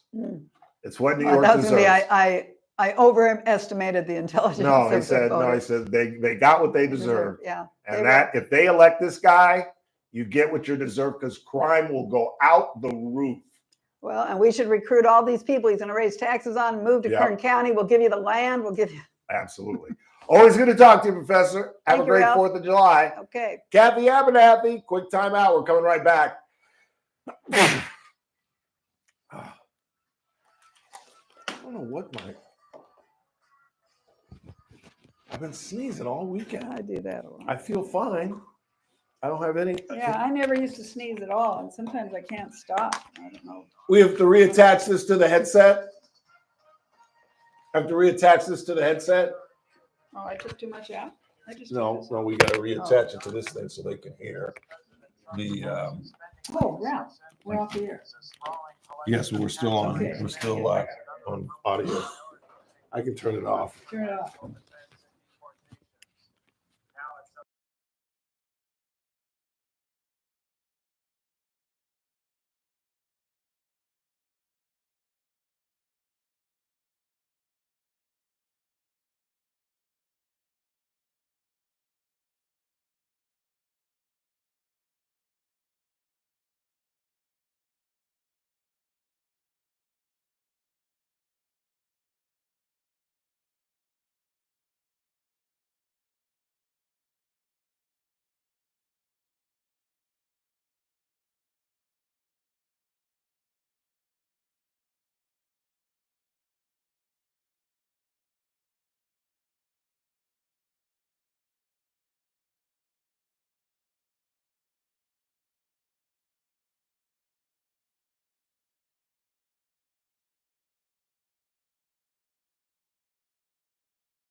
Bunch of long, dull calls.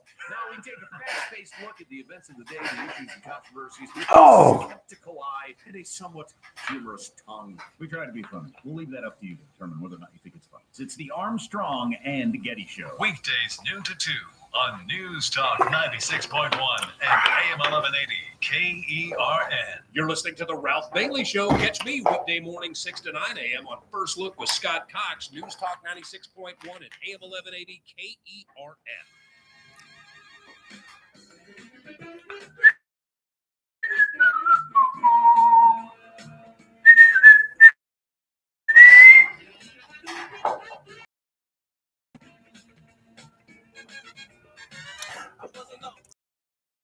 Now they cannot hear the music, right? They can, but technically, you're like YouTube's gonna flag us for playing it. So, So we gotta- you could sing.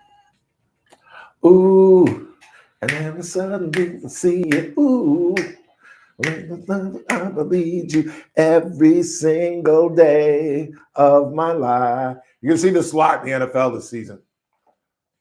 Players doing the Trump. I cannot wait. I cannot wait. 842-5376, 842-KERN. What do you got? Ralph, it doesn't matter what sexuality; it matters what God says about it. And in the eyes of God, it is an abomination. Right in the Bible. And I suppose you've never sinned, right? You're going to throw stones, or is there a? Are you Dante? You believe there are levels of hell, and gay people go to a different hell than people that are adulterers or people that are dishonest? And are you saying that you learn to be gay? Because I believe you're born gay. And if you're born gay, then the Lord must have something to do with it. I just think this is a ridiculous religious belief that you somehow walk me through how one becomes gay. Like, can you recruit gay people? Can a gay and turn me into a gay man? The answer is hell to the nah. So one can only conclude that you are born that way. You know, I'm not going to have this gay discussion with you narrow-minded, myopic idiots. I'm really not. I can't even believe I've even entered this discussion on whether or not, you know, I just don't understand.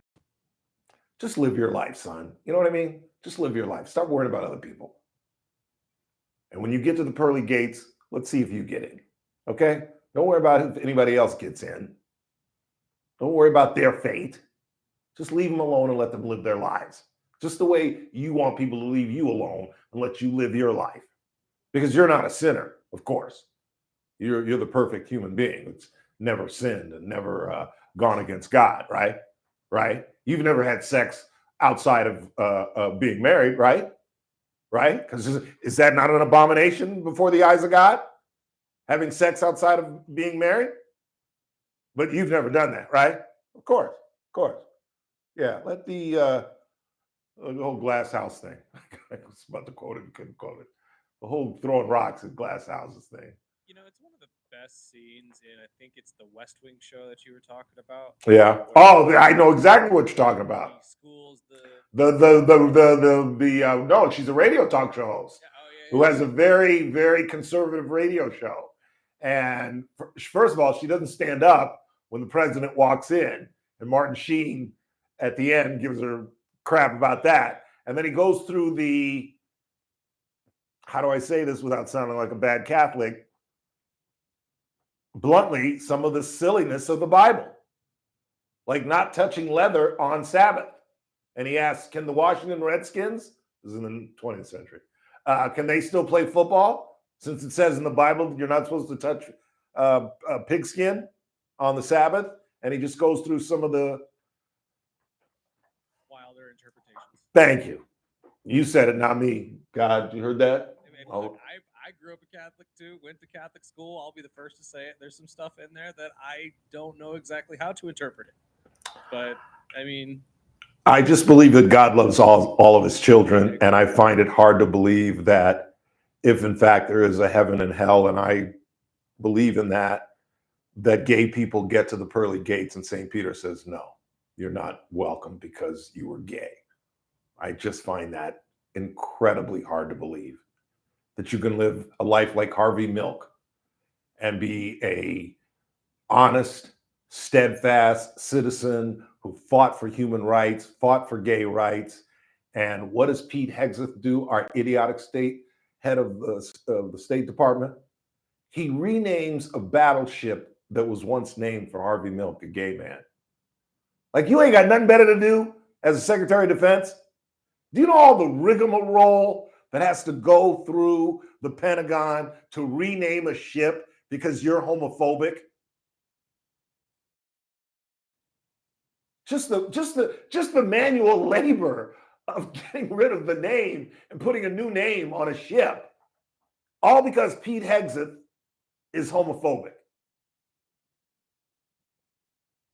And, he got schooled again in a news conference where he said the boys did a good job. And in fact, there were female pilots involved in the attack on Fordo.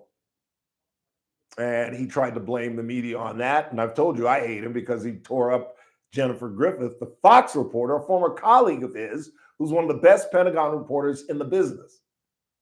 And I'm going to pull that up for you Pete Hegseth fans before we get out of here. But you're entitled to hold on to your religious beliefs. I understand that. But it is incredibly narrow-minded, and you must be perfect to try to put the finger on gay people as if they're this sinning group that's going to go to hell, as opposed to all the folks out in this world that are committing adultery and all the people in this world that are having sex outside of marriage. And I'm not saying I'm saying those are two different things. Adultery is having sex with somebody outside of your own marriage. I'm just talking about young people who are having sex before they get married. Are they going to go to hell as well? Because I'm pretty sure sex outside of wedding at a marriage is an abomination of God. I can't even believe I'm having this conversation in 2025. I really can't. I really can't.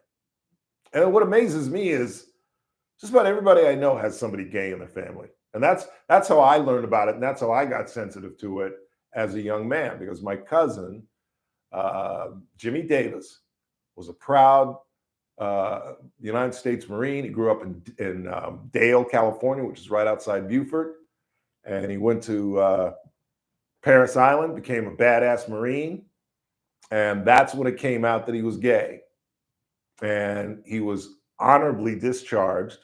But my other cousin, his father, who I was just a big burly, he was a catcher in the Negro Leagues, and he was just a badass.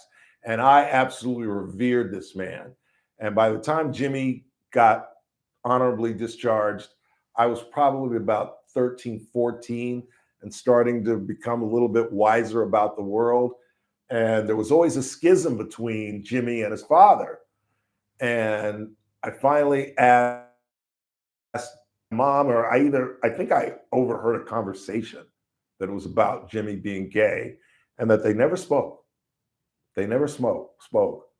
And Jimmy died of AIDS like 6 or 7 years later, and his father never spoke to him and did not go to the funeral. This is in the late 1970s. No, it couldn't have been the 70s. It was, how old was I? I was like 24. So that's 80, 86, 84, 86, 85, right in there. And he never went to the funeral, they never spoke. And that's why I was like, it's so stupid. And that's when I became sensitive to the whole thing. And Jimmy was a great kid. Great. I admired the son just as much as I admired the dad, but I never looked at the dad the same after that when I found out about that. And I guess it's just that generation. But that's why I'm so blown back that we're still having this conversation in 2025. It's like, really? And there's forces that are going to try. We just celebrated the 10th hour, recognized, I should say, I don't know if celebrate, but recognized gay marriage. It's the 10th anniversary. And there are efforts now to rescind that. There really are. It's incredible. One more. Let's take a break. I'm going to get out of the Bible ones real quick. Oh, no, come on. Let's hear the Bible ones. Yeah, sure.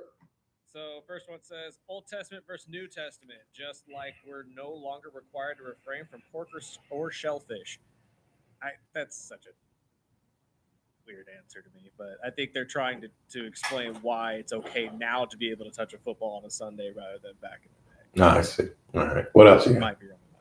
Yeah. I don't know about that. Sin is sin. We are all sinners. Sorry, but we don't get to pick and choose which laws we want to follow.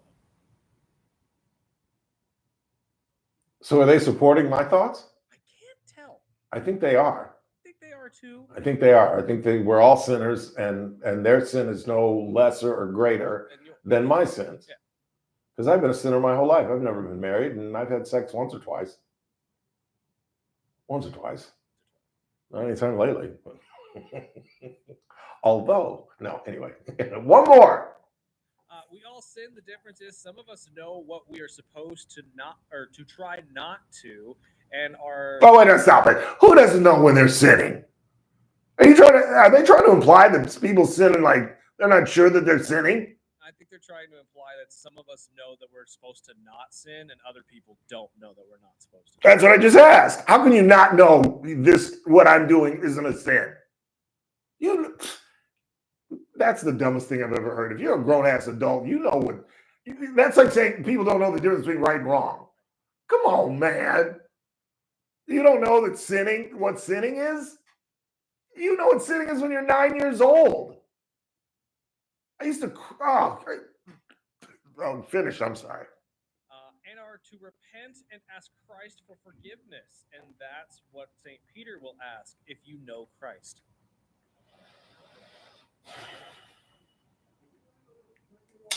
I just don't think you have to ask forgiveness for being who you are. I just don't believe that. I just don't believe that.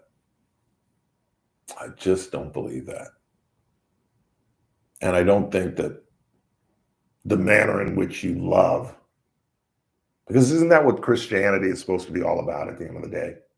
Love. Isn't that what it's supposed to be all about? And I cannot believe that God would punish you because you happen to fall in love with somebody of your own gender. You do know, you homophobes, that wild animals practice homosexuality. You do know that, right? Scientists have proven that, like dolphins and I believe lions. By the way, I'm glad I mentioned lions. Dude, I saw the most intense video over the weekend. Man, I might get rid of television. I just might, no. But I threatened them. I have a meeting tomorrow, another phone call with Direct. I've given them my threat to go to Spectrum, and they're going to try to work out a package. But I saw some video on Facebook. Have you ever seen an elephant attack a lion? Yes, actually, I think I have. It is the most amazing video I have ever seen. So the lion is trying to jump on the elephant and get to his jugular. And the elephant catches him with his teeth and then picks him up and slams him on the ground. And picks him up and slams him on the ground. And picks him up and slams him on the ground. Until the lion is like, I'm done. I'm out. I sat there and watched that. I have never seen that in my entire life. Does anybody take out an elephant? Packs of hyenas and stuff when they're weak and stuff like that, but it really Like baby elephants, but I don't think they could take out a bull. Yeah, this is a full-on bull with the tusks and the whole bit, and he's just picking this thing up and slamming him into the ground and picking him up and the other lions are just like, damn.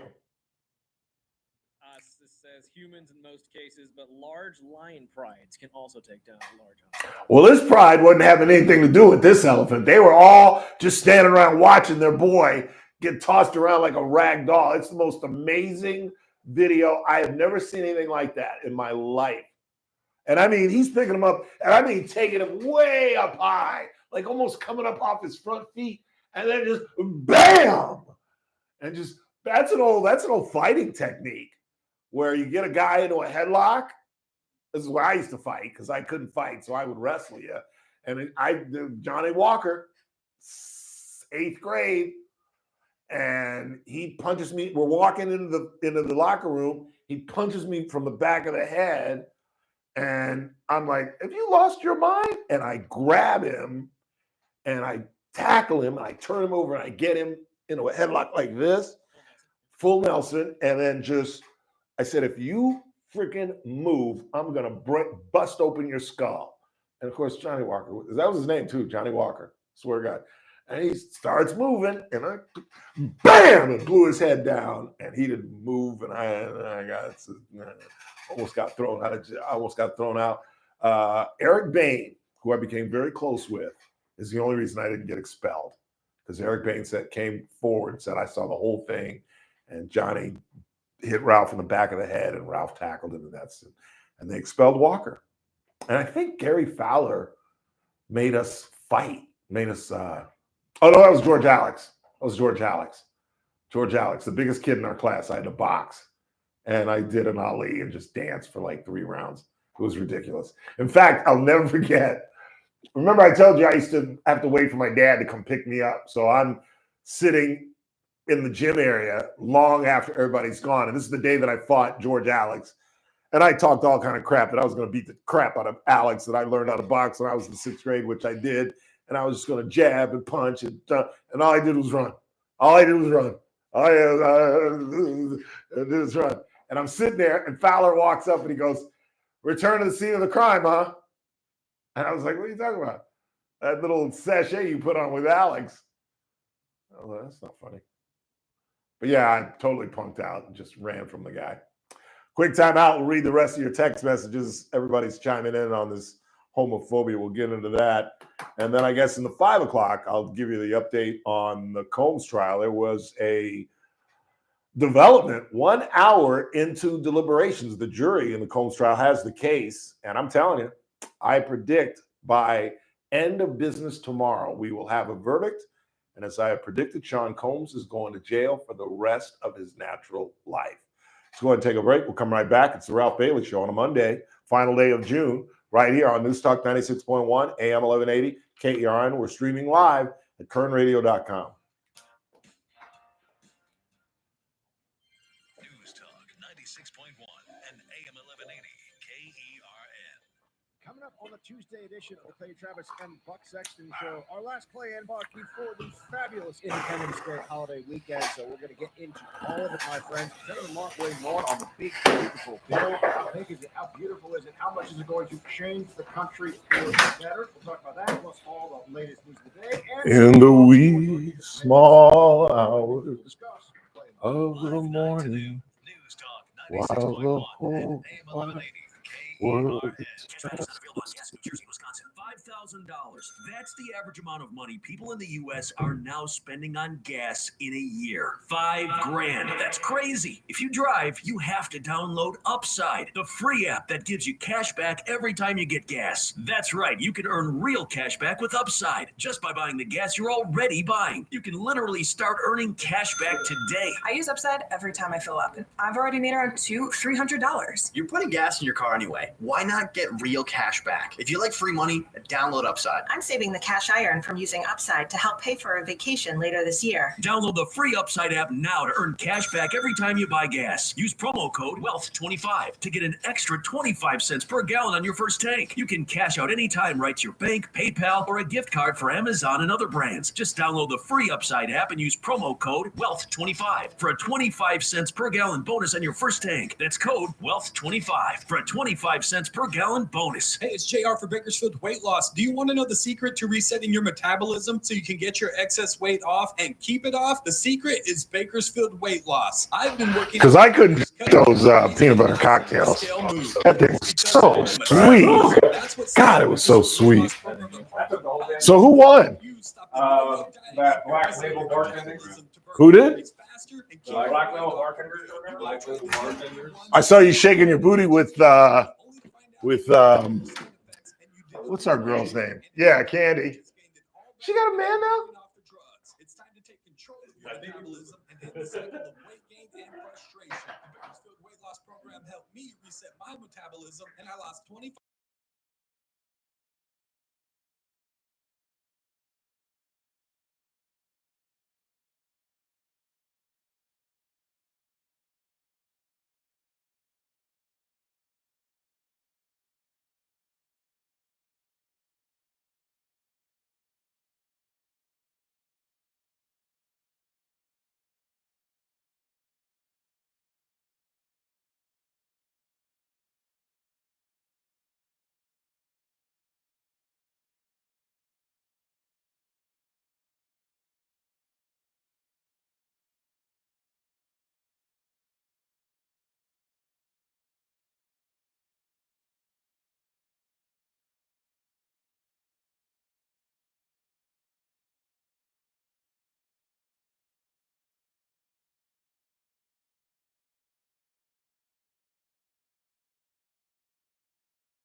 842-5376, 842-KERN. Let's clean up the board. What do you got?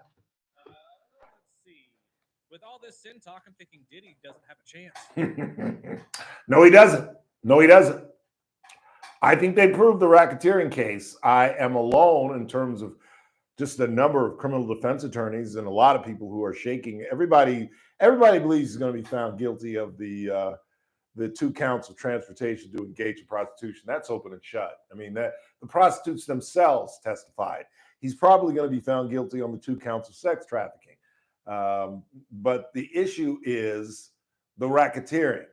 Has the prosecution proven that he's created this criminal enterprise all in, because again, as we've talked about throughout the whole 7 weeks, criminal enterprises, and RICO normally apply to the mob, where you create a gang, essentially, that is totally designed to commit crimes to earn money.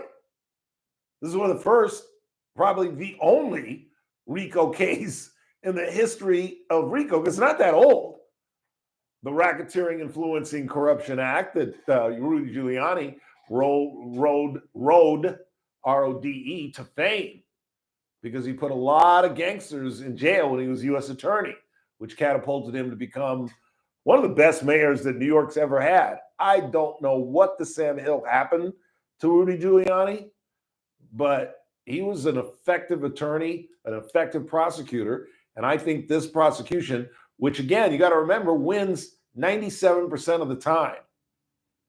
And the jury question that was asked today was they were having problems with one of the jurors not fulfilling the judge's instructions, which means they're not having problems with the 3 counts or the 3 charges, the 1 count of racketeering, the 2 counts of sex trafficking, the 2 counts of transportation to engage. They've just got a lone juror who's not following the instructions of the judge. And that makes me think, just on a gut level, that they're already close to a consensus. But they've got one holdout who is saying, I think he's not guilty. And they're saying, but that's not, what are you basing it on? And I think that one juror is basing it on just a gut feeling. And they're saying, you can't do that. You've got to follow the judge's orders and the judge's instructions. I could be wrong. I have no idea what I'm talking about, because I'm not in New York City, let alone in that jury room. But that's what it, and I'm not parroting anything I've heard on television either. Because remember, most of the pundits think that he's going to be found not guilty on the racketeering case. I just don't think so. I just don't think that Americans, middle class and upper middle class New Yorkers, can watch a man drag a woman back into a hotel room, kicking and screaming literally, and give him some kind of break and not want to lean toward the prosecution. Whether that's right or wrong, I just think that, the defense is, he's a despicable man, but he's not a racketeer. I just think human nature is, yeah, he's a horrible human being who should be removed from society. Taking $20,000 from Cassie's parents, that's extortion. Once the women, both of them, said, I'm tired of doing this, I don't want to do it anymore, that's force and coercion, threatening not to pay her rent, etc. Quick time out. Final hour of the broadcast. I'd stick around if I you.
way.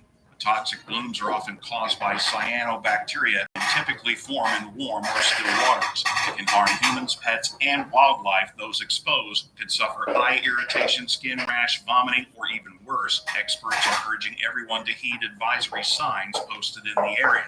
Cal Water is working to make sure residents have water service even as they deal with power safety shutoffs in South Lake and the Kern River Valley. One local business owner claims to have lost between $20,000 to $30,000 due to food spoilage and generator costs during the shutoffs. However, other than reduced pressure, he hasn't had to deal with being out of water. Over the weekend, more than 2,000 customers were left without power in Oildale. The outage reported near Meadowsfield Airport. It was unplanned. The outage was reported to Pacific Gas and Electric a little before 4:30 Sunday afternoon. PG&E crews are evaluating the system. Power has since been restored. I'm Bill Robbins in the KERN newsroom with news every half hour when it breaks on News Talk 96.1 and AM 1180 KERN. What do you think this is, a mile away? You gotta get up close like this. Then a bing, you blow their brains all over your nice Ivy League suit. It's the Ralph Bailey Show on News Talk 96.1 and AM 1180 KERN. Now make sure you leave the house when you make the call. You understand me? You hear me? Call from an outside line. I mean it. Call in or text to 661-842-KERN. That's 661-842-5376. Listen live at KERNradio.com. Now, the host you've been waiting all day for. Live from the KERN studio, here's Ralph Bailey. Final hour of the broadcast on this Monday, final day of June. It's the Ralph Bailey Show on News Talk 96.1 and AM 1180 KERN, where we stream live at KERNradio.com. Now that we got video, by the way, if you're listening, you can watch all of our programs except for Scott's. I don't know what's going on with Scott. Is he televising now as well? Yet. All right. Slow moving. We're seeing how that works because I know my show, the Early Bird Special on ESPN, also does the video, so I'm not sure if we have a streaming issue going. And JR, his show from 2 to 3, you can watch. And I just realized that there are certain things that I can do now that I haven't been able to do in the past, like show you Monsignor Craig Harrison's book, Coffee with Jesus, in which I am named in the book. And then I opened it up. It's been in my bag for like a month since he sent it to me. And I found my old, because I had to get my new, you had to go get the new ID. Yeah, and I got I don't know why that's in here. And of course, he wrote in it to me, one of my favorite people on the planet, Ralph, I've always loved your style and professional journalism, but equally your friendship. Blessing, Craig. Nice man. Coffee with Jesus. Go check that out. Just saying. He played a huge role in my life. He really has. As I have talked about on more than one occasion, I have gone to him when he was practicing religion as a priest. I went to him, I think, at least on 3 different occasions. I went with him with one of my producers who I wasn't getting along with. She was a young woman. Steve Schilling's daughter, Mari. And she was like 19, 20 years old. And just the age difference, I was probably in my late 30s. And she just drove me nuts, Chris. And I can get upset over little things, but it was like daily. She'd do something just ridiculously because she was 19 years old. And I would go to Steve, our general manager. I was like, dude, she's a child. She literally is a child. But she's a brilliant girl. That's how she got the gig. She's a really smart girl. And now she's doing incredible work. I forget what she's doing, but she's got a whole family. She married a sheriff deputy. And just a really nice, smart girl. But we just had issues. And I liked her. So it wasn't like I didn't want to get along with her. So we went and talked to Monsignor and just talked about how we could improve our relationship. And I went with Lori, the woman that I thought I was going to marry, who was my real estate woman. She was trying to get me into a condo. We were just friends. She was a married woman. In fact, she was married to a CHP officer. So that's the last, my rule is no married women, but certainly no married women whose husbands take a gun to work. And we were driving around looking for a condo. She kept telling me, you got to stop renting. You got to stop renting. You got to invest. You're getting too old. You're 44 years old and you're still renting. That's ridiculous, blah, blah, blah. And in fact, I think it was a little older than that. But we were running around looking for a condo. And she said, I got some bad news. I'm breaking up with my husband.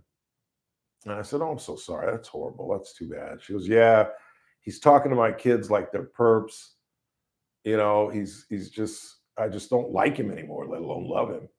And she said, the only thing that I'm really concerned about, because I'm always going to take care of my kids. I'm not worried about that. But I really don't want to get back into the, I've been married for 20 years and I don't want to get back into the dating scene. And I completely jokingly, she's a beautiful woman. She was so far over my skis, as every girlfriend I've ever had is.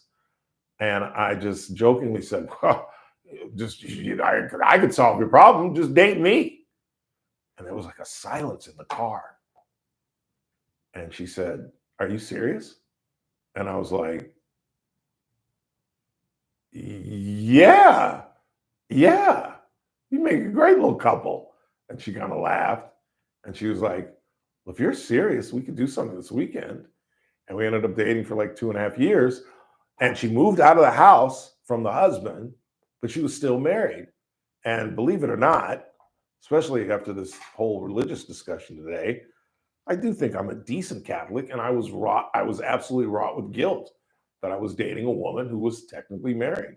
And so we went and saw Monsignor and talked about it. And I said, she's moved out, she's leaving this man, but I'm still technically sinning every time we go to dinner, let alone whatever.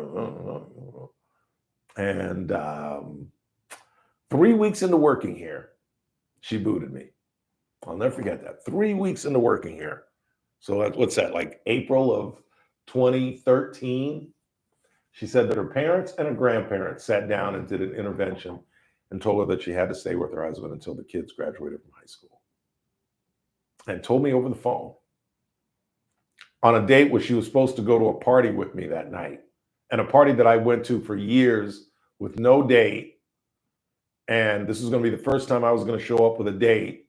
And I was all excited that I'm going to bring in this beautiful tall blonde and all my friends are going to be impressed. And look, good for you, Ralph. God, you're 250 pounds and you're dating this beautiful 5'9" blonde. And she called me while we were playing golf and said, I need to talk to you. I said, I'm playing golf. I'm going to have to call you back. And I got to John Hatton's house where we'd have the party. And she said, I'm not coming to the party because I have to break up with you. And I'm like, what? And she's like, I got to stay. I've got to reconcile with my husband. And we didn't speak again for another year or two. Why are you laughing at my plight? I'm not laughing at your plight. Yeah, you were, but about a minute ago, everybody in the middle of that conversation, you were laughing, giggling. Well, no, I'm more laughing because it's always that, it's always the worst time when these types of stories happen. Like, when you're like right at the height of what you like your relationship, you're really excited for that party, you're going to introduce it to your friends, and then just shut down. It's the, I don't know. I find the comedy in the dark parts of life sometimes. And I was talking it up to the boys. I was like, oh, you're going to. Exactly how I see it too. Anytime I get anywhere close to dating somebody and even remotely bring her up in conversation to my friends, something happens and it doesn't work out. Yeah, that's kind of what happens on the show. Whenever I mention somebody on the show, exactly. Like the girl that wanted me to buy her boots.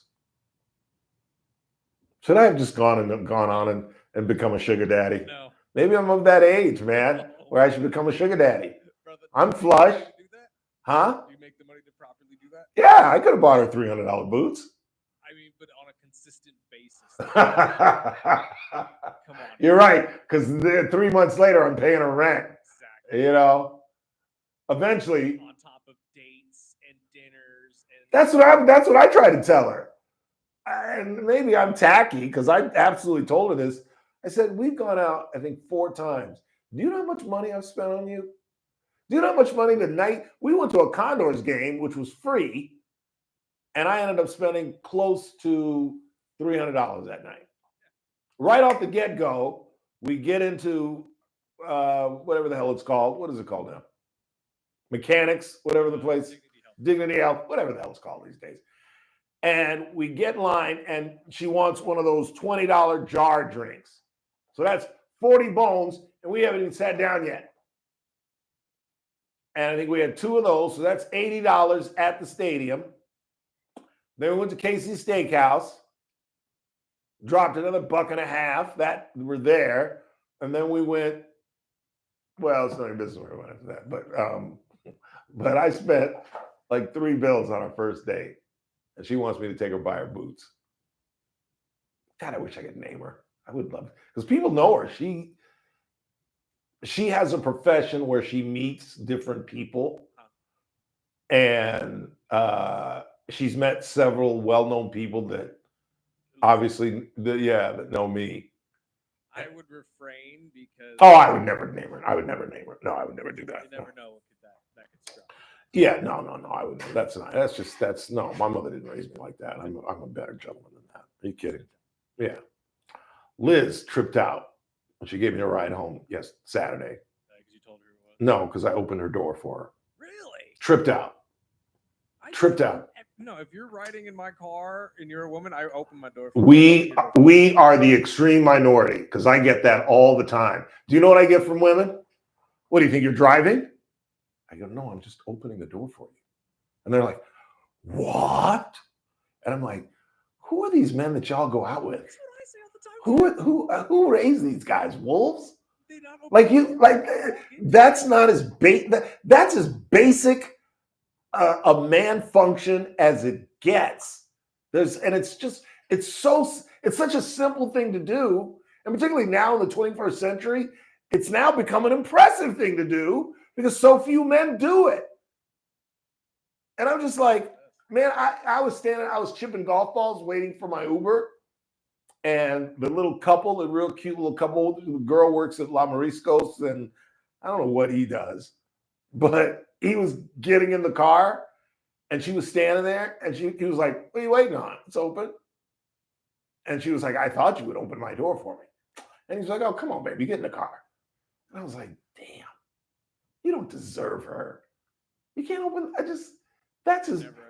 that's a basic a thing as it gets. I can understand the not being able to buy flowers all the time because maybe you don't make that much money and flowers are kind of expensive nowadays. But no, like the small stuff like that, opening doors, Basic. She's beautiful, Basic. her every morning or calling her at night.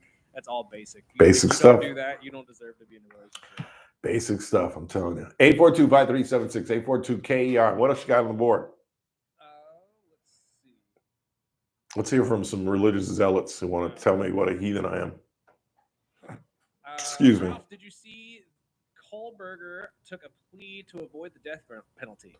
Really?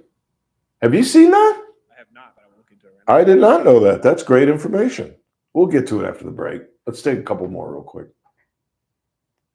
Ralph, would you consider those homophobes using God as their shield to look righteous, racist people? I don't know if race has anything to do with that. I think homophobia and racism are two separate things. Yeah. I think you can be, it's all based on hate and myopic viewpoints and being ridiculously narrow-minded, and it's equally stupid.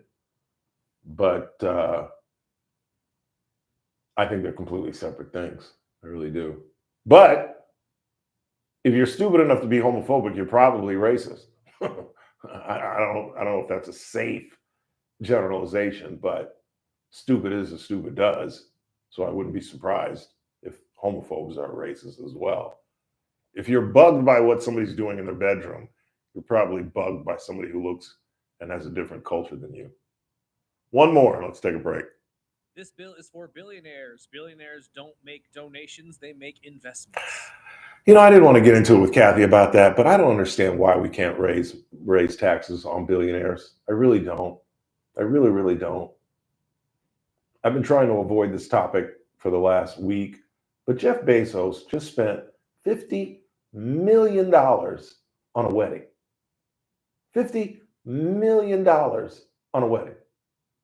And you're telling me that we can't raise taxes on that guy just a little bit? Just a little bit?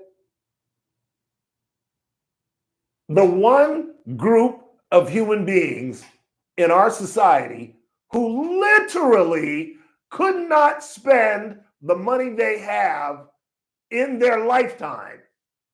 It's like Brewster's Millions. Have you ever seen Brewster's Millions with Richard Pryor, where he gets inherited millions, but he's got to spend X amount to inherit it, and he can't tell anybody that he's trying to blow the money. Right. And he figures out brilliantly to spend it on an election campaign. That's what it's like. You couldn't spend as hard as he tried to blow millions of dollars. Pryor couldn't do it until he finally figured it out. He'd blow it in a campaign in which he didn't want to win. But technically, he literally could not spend all the millions, and he wasn't a billionaire. I just don't understand that. Let's go ahead and take a break. We'll come right back. I'm going to have to get into this Mamdani thing at the bottom of the hour. We still got more text messages? Yes. All right, we'll read some more when we come back. We'll get into that. Hopefully I can get a little bit into Wimbledon. Not much going on. It's day one of the 2-week fortnight tournament where Arina Sabalenka advanced quite easily. Carlos Alcaraz, however, not so easily. Took him 5 sets. And Sabalenka, I don't know if they set this up on purpose, but she's got the easiest draw in the world. The highest ranked player in Sabalenka's end of the draw is a 14 seed.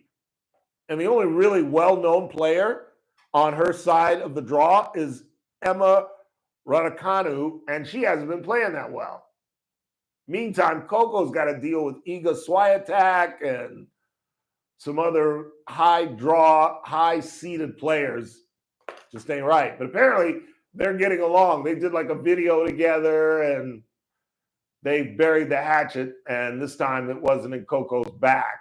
We'll get into that at the bottom of the hour as well. It's the Ralph Bailey Show on the final day of June and a short week. As you can imagine, we are off on Friday.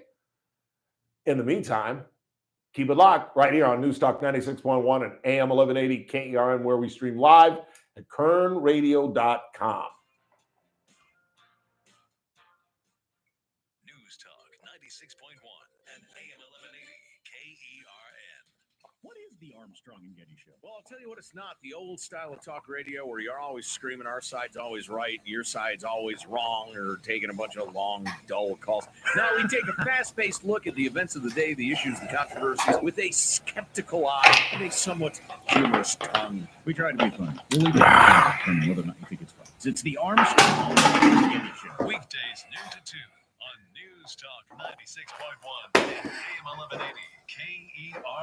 Look who's here. It's the Valprado family from Luigi's Restaurant and Old World Delicatessen. Gino, I know everything begins with your incredible staff and your familial atmosphere. I love what we have at Luigi's, and I love everybody that works there, and we're all like family, and then our customers are like family, so it's all one great place. And Lynette, I know your passion is the delicatessen. What I love about it is that when you have lunch in the restaurant, you can go next door into our deli and buy anything that's on our menu. Our best sellers are the pasta sauce, Luigi seasoning, freshly sliced meats and cheeses, specialty food items, and of course, my passion, our wine shop. To see plenty of details and all the happiness at Luigi's, go to our social media at Shop Luigi's on Facebook or Luigi's Bakersfield on Instagram. Luigi's Restaurant and Old World Delicatessen, where friends meet. Please meet Paul Sheldon's client, Rod Geis. Hello, Kern County. This is Rod Geis. My wife and I recently changed our health care coverage to Medicare. We were so fortunate to have found Paul Sheldon. Paul and his associates Kelly, Lynn, and Christine were indispensable in guiding us through the transition. They have comprehensive knowledge and experience in all aspects. They listened to our every time we walked in.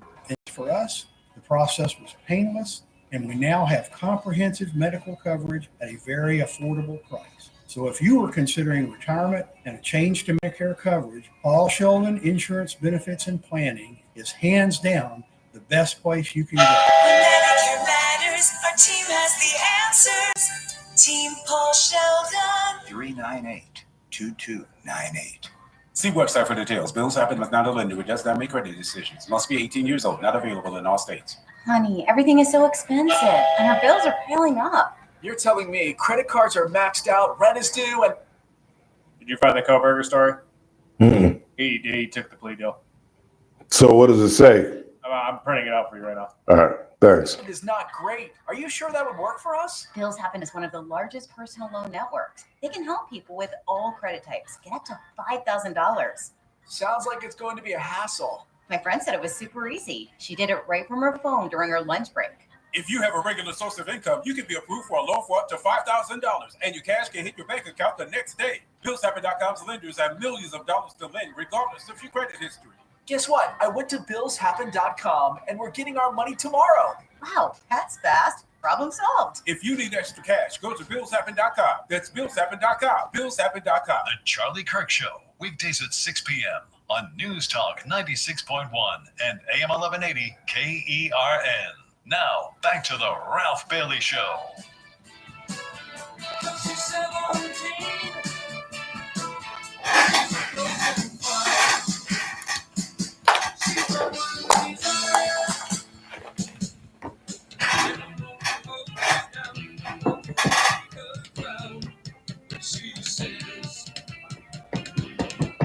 Let's go. I like the night light, baby.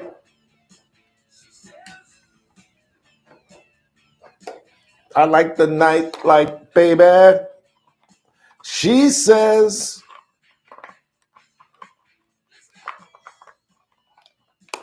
(842-5376) 842 KERN. I still owe Hugh Evans $50. Why? How? Cars concert. Santa Monica Auditorium, 1979. Nah, you don't know Hugh Evans. You don't know Hugh Evans. He probably remembers that and sticks in his craw as much as anything. I don't blame him. Coming up at after the break, I'm going to get into this Zoran Memdani. You'll hear some audio. He was on Meet the Press yesterday with Kristen Welker. And, you know, you got to say one thing about this guy. He's not ashamed of being damn near a communist. Thank you. He is a democratic socialist who wants to create, as I'm sure most of you have heard by now, city-owned grocery stores. He wants free busing throughout the city. He wants to defund the police.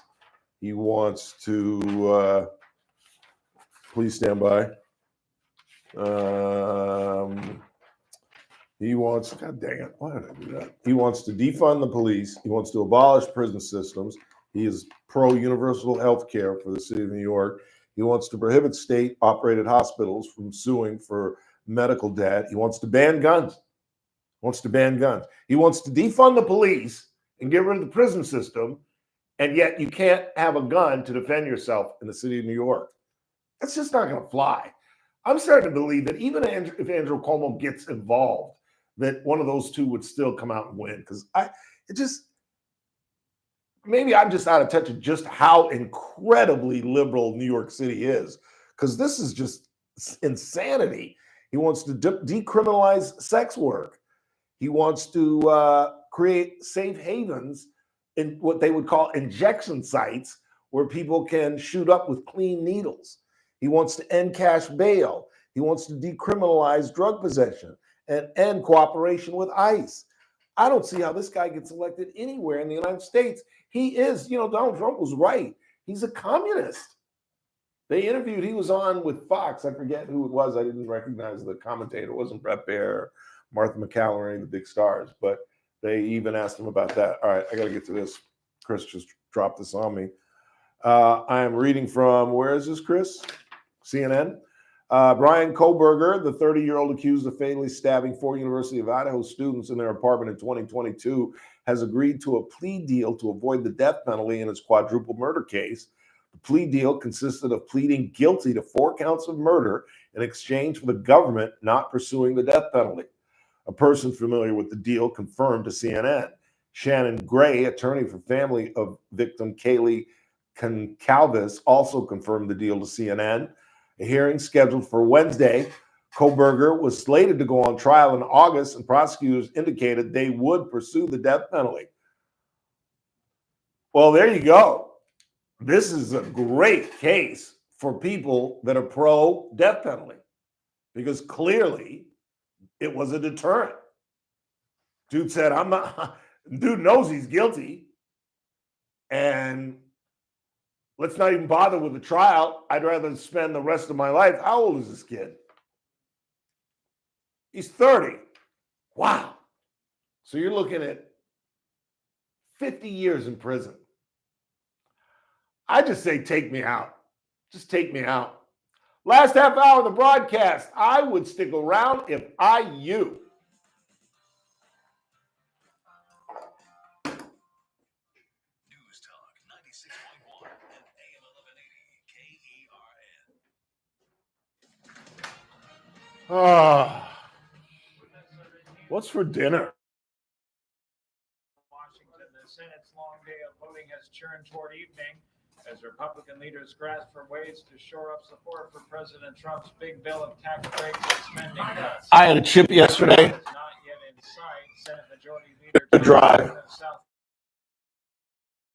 I would just pull it just a little bit high. I've got to bump it from here already.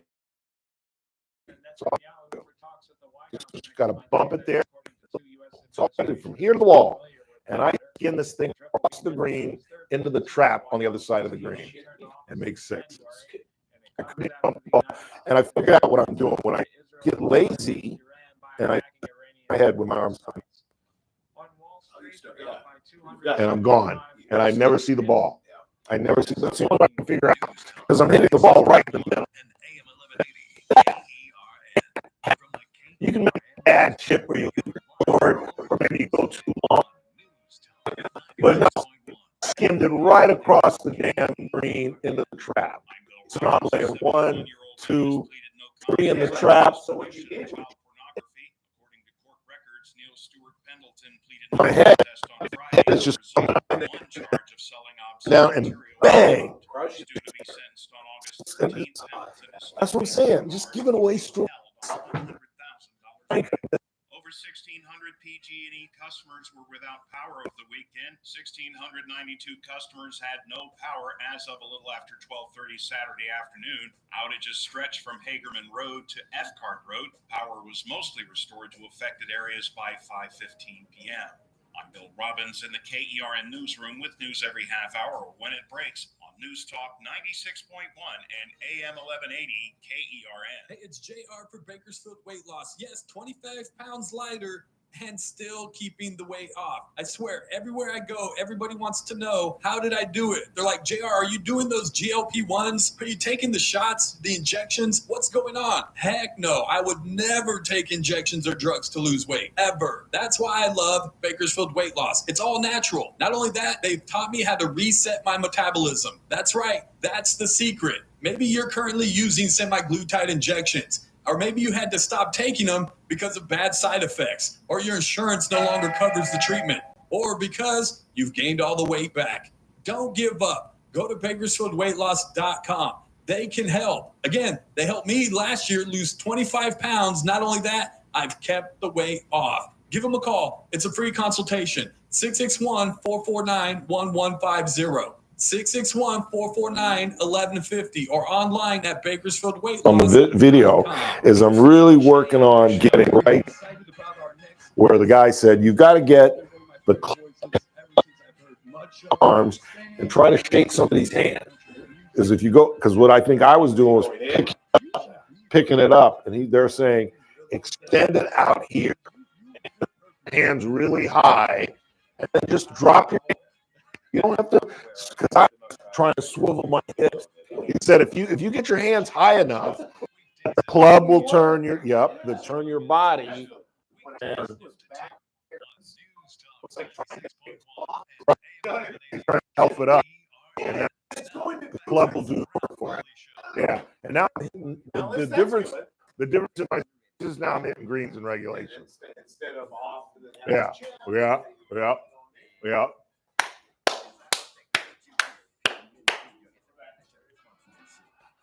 Brrr. So we got 2 Memdani with Welker. 2 with Welker or 2 with the one I sent you? With Welker.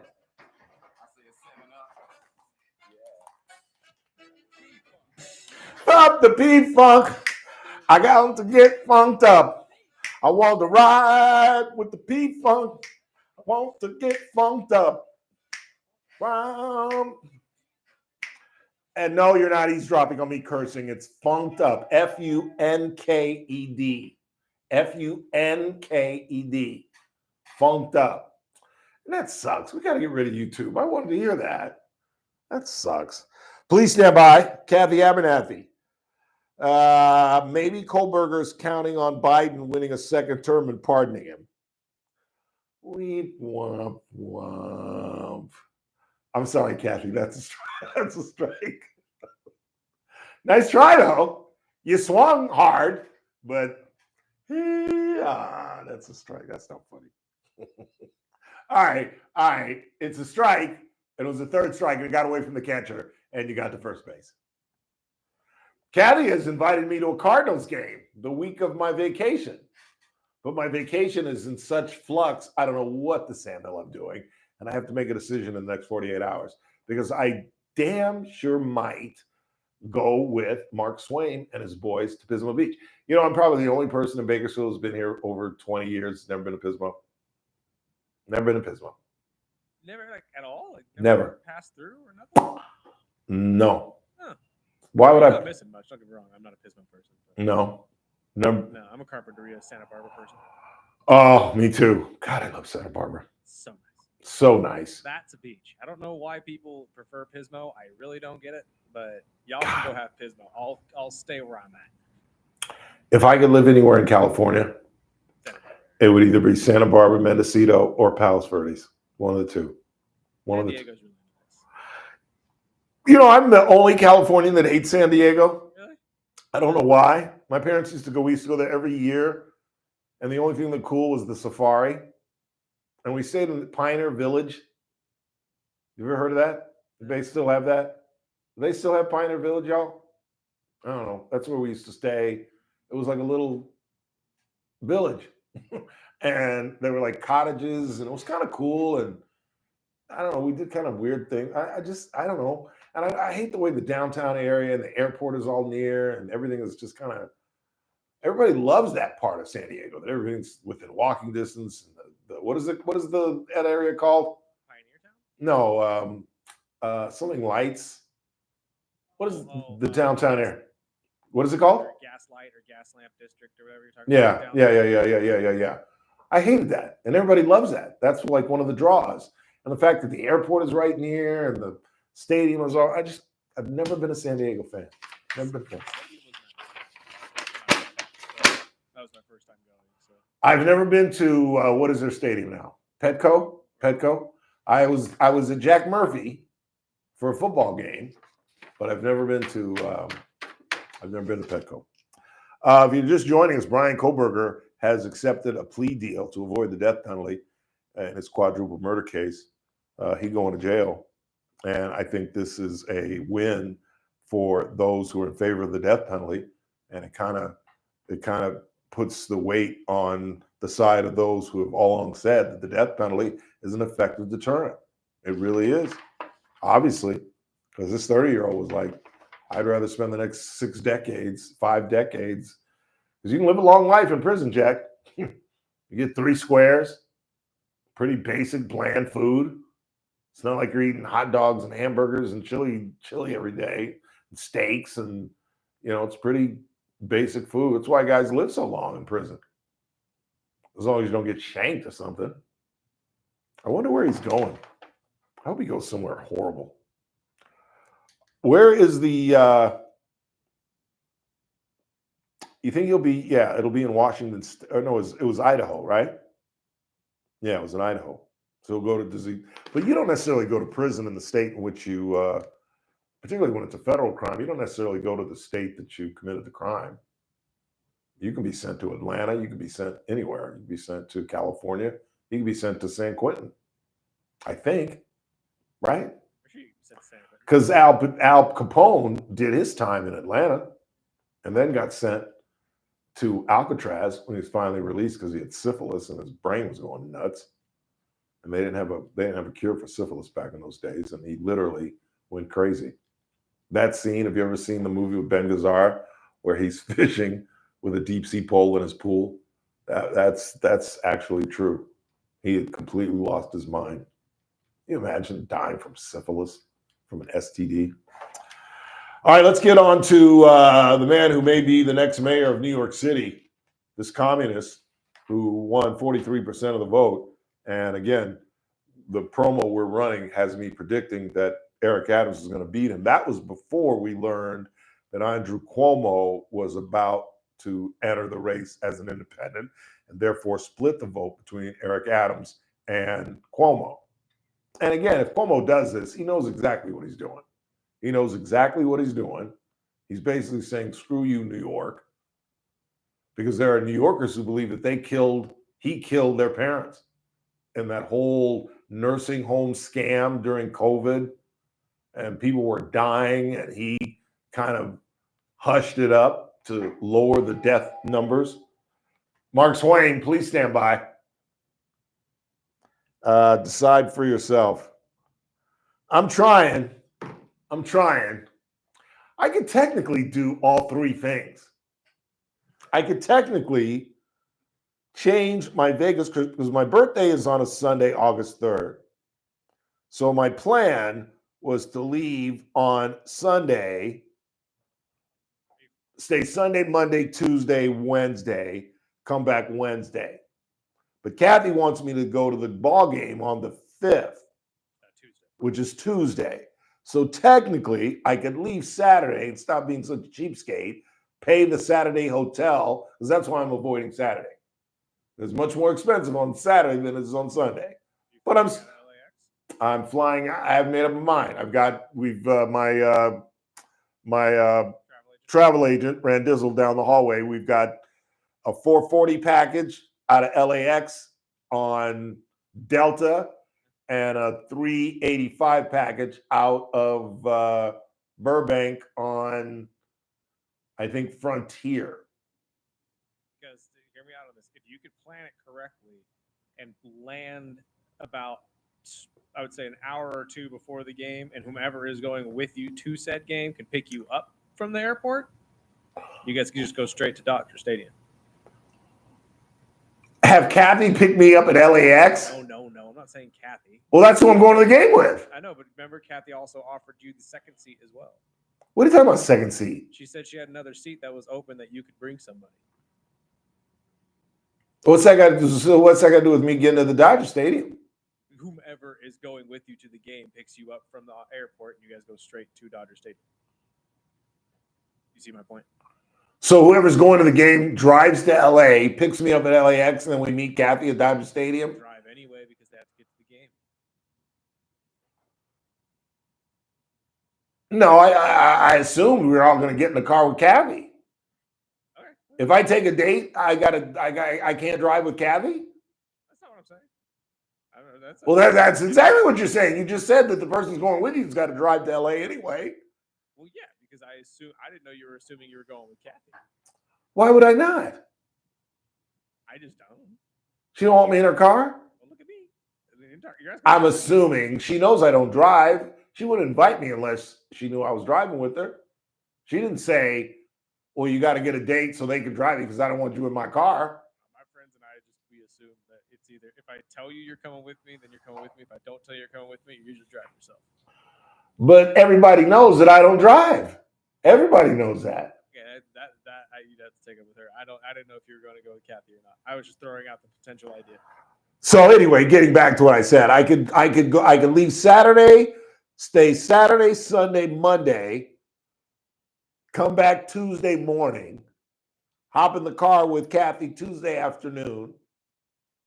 So just take those 2 days off, and then go with Swaim and the boys on the 20th and take those 3 days. Those are the 5 days that I would take off anyway. Bing, bang, bong. I go to Vegas. I come home. I go to a Dodger game. And 2 weeks later, I'm in Pismo playing golf and eating crab with Mark Swayman boys. That's a pretty good August, Jack. That's a pretty good August. You know, I won't do any of the three. I won't do any of the three. I'll be sitting in my apartment Sunday night. It's my birthday by myself. Why wouldn't you do any? Because I'm not feeling Vegas. Man, I'm not feeling Vegas for some reason. Get that part. And you know why? You won last time, and you feel like you're gonna lose this time. I have to. There's no way I could. I was Midas. I was Midas on my last trip. Everything I touched. I remember sitting in the sports bar and I had the over on a Lakers game, and I was doing the math by quarter. And at halftime, I needed like 70 points or something ridiculous that I didn't think I could get. And they have a big third quarter.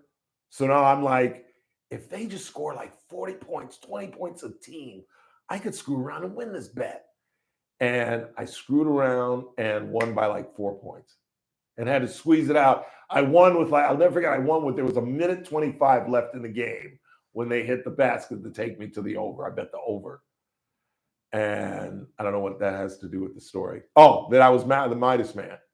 And then the only bet I lost was a stupid 3-team basketball parlay that I had the Lakers and the over, and then I had the Jets, and the Jets won, and then I had some basketball team that got blown out. That was the only bet I lost. I won 2 of the 3 nights playing poker, and I won $165 playing blackjack, which is unheard of for Ralph Bailey. And I told you I was sitting next to Joe Midwest from Des Moines, who split kings. Never forget it in my life. Even the dealer was like, "Are you sure, sir?" And he goes, "Yes, I'm here to gamble." And I was like, "You're here to lose, my brother. You're here to keep the lights on. They love Des Moines knuckleheads like you." And he got a 3 and a 5. That was the best part of the whole weekend. He got a 3 and a 5. And I was just like, huh. Just shook my head. So I don't think I'm going to win. And what is there to bet on? Baseball? You know how hard it is to bet baseball now? You bet the Dodgers, you got to put up 260 to win 1. You know? And the Dodgers are on fire. There was something I was going to mention about the Dodgers. But let's go ahead and take our final break of the night and come back, wrap this thing up. No, let's wait. I want to hear Memdani. That's where this thing started. Here is Zoran Memdani with Kristen Welker on Meet the Press. Democratic socialist. Do you think that billionaires have a right to exist? I don't think that we should have billionaires because, frankly, it is so much money in a moment of such inequality. And ultimately, what we need more of is equality across our city and across our state and across our country. And I look forward to work with everyone, including billionaires, to make a city that is fairer for all of them. Well, let me ask you about what Donald Trump, the president of the United States, has had to say. He's had a lot to say about your campaign. He called you a communist. Because he's the president, I want to give you a chance to respond directly to him. How do you respond? Are you a communist? No, I am not. And I have already had to start to get used to the fact that the president will talk about how I look, how I sound, where I'm from, who I am, ultimately because he wants to distract from what I'm fighting for. And I'm fighting for the very working people that he ran a campaign to empower that he has since then betrayed. And when we talk about my politics, I call myself a democratic socialist in many ways inspired by the words of Dr. King from decades ago, who said, call it democracy, call it democratic socialism. There has to be a better distribution of wealth for all of God's children in this country. And as income inequality has declined nationwide, it has increased in New York City. And ultimately, what we need is a city where every single person can thrive. That is ridiculously unfair to allude to Dr. King. Because Dr. King, let me tell you something, as quiet as it's kept, Dr. King was a socialist. He absolutely believed in socialism. Now, why is that? How could a man like that believe in socialism? Because when Dr. King was alive, there was a ceiling for African American life. That's why. Do you understand when Dr. King won the Nobel Peace Prize, Black folks could not vote in the United States of America? Do you understand that, Mr. Mamdani? So, of course, Dr. King was for redistributing wealth. It was the only way Black folks were ever going to make it. If we can't vote and we can't get into your elite schools, how else can we achieve? Because it's an economic society. And if you're against capitalism, by pure definition, you're a communist. If you believe in sharing the wealth and this idea that we should not have billionaires, listen to this. There's one more, the one I sent you. Listen to this. This is from, this wasn't fairly recent, but listen to this guy. Do you like capitalism? No, I have many critiques of capitalism. And I think ultimately the definition for me of why I call myself a democratic socialist is the words of Dr. King decades ago. He said, call it democracy or call it democratic socialism. There must be a better distinction. I'm done. You're a communist. And stop insulting Black folks by alluding to Dr. King, who lived in a different era of the United States, of the globe, of the planet. Dr. King would not be a socialist in 2025. Not after achieving a Black president, not after having billionaire Black folks, Oprah, Michael, Tiger, Ron Smith. The ceiling has been broken, but the ceiling existed when Dr. King was alive, and there was a need for redistribution of wealth.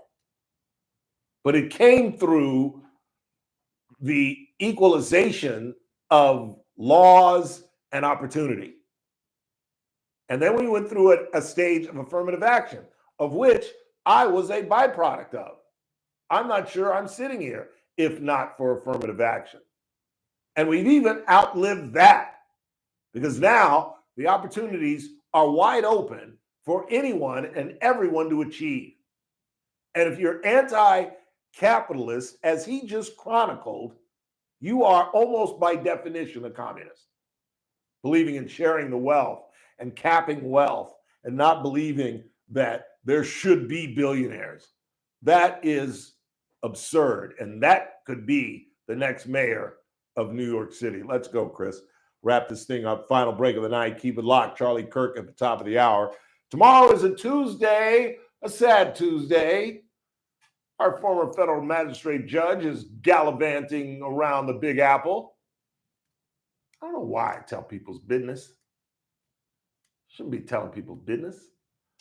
But we are without our federal magistrate judge tomorrow, but there'll be a lot going on, because I'm telling you, I think by the time we go on the air tomorrow, Sean Combs is going to be escorted to his final resting place, prison in New York City. I really think we're going to have a verdict tomorrow. And I think he's going to be guilty on racketeering, 2 counts of sex trafficking, and 2 counts of transportation to engage in prostitution.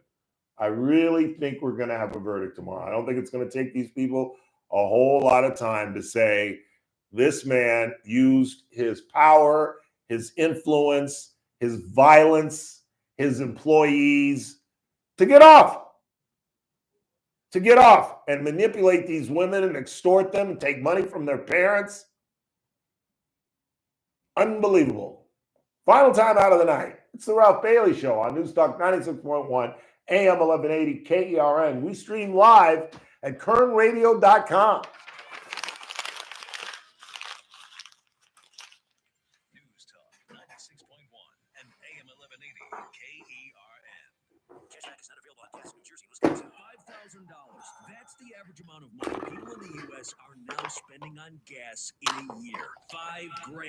That's crazy. If you drive, you have to download Upside, the free app that gives you cash back every time you get gas. That's right. You can earn real cash back with Upside just by buying the gas you're already buying. You can literally start earning cash back today. I use Upside every time I fill up. I've already made around $300. You're putting gas in your car anyway. Why not get real cash? If you like free money, download Upside. I'm saving the cash I earn from using Upside to help me save vacation later this year. Download the free Upside app now to earn cash back every time you buy gas. Use promo code WEALTH25 to get an extra 25 cents per gallon on your first tank. You can anytime like your Chase, PayPal, or a gift card for Amazon and other brands. Just download the free Upside app and use promo code WEALTH25 for a 25 cents per gallon bonus on your first tank. That's code WEALTH25 for a 25 cents per gallon bonus. Oh. Hey, Bakersfield, 420 Kingdom just leveled up. You asked, we delivered. 1 hour delivery guaranteed or get 20% off. 20% off. Royal rewards that stack every time you order. Exclusive new drops, bigger selection, and fresh daily deals. Plus, no delivery fee on orders over $50. But we didn't stop there. Visit our new pop-up shop at Luxor Lounge, 3015 Callaway Drive. Open 7 days a week. Same top shelf products. Order online and pick up at Luxor. Visit 420kingdom.com or Luxor Lounge today. Get premium cannabis delivered fast, fresh, reliable. Must be 21 years of age or older, 18 or older with medical card. Illinois license C12 0000405. Kingdom, call us and bring them in the standing hour. Call 777 King. Oh no, stomach issues again? Stomach issues? Who are you? Your pancreas. I could be the real reason for your diarrhea, gas, bloating, stomach pain, or loose oily stools. I thought it was my stomach. People often do, but any of these symptoms could mean having a condition called exocrine pancreatic insufficiency, or EPI. With EPI, the pancreas doesn't release enough enzymes to break down food, but EPI is manageable. Use the symptom checker on identifyepi.com and speak with your doctor. That's identifyepi.com. Sponsored by AbbVie.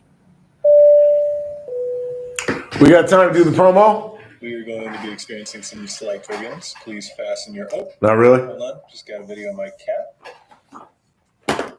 Imagine the pilot of an airplane was as confident as you are texting and driving. Seems kind of crazy when you put it like that. Visit StopTextStopWrecks.org. You still got a couple text messages? The National Highway Traffic Safety Administration, Project Yellow Light, and the Ad Council. The Clay Travis and Buck Sexton Show, live 9 to noon. Now back to the Ralph Bailey Show on News Talk. Hey Siri, show me the Dodgers schedule. Here's the upcoming schedule for the Dodgers between tomorrow and August 18th, 2025.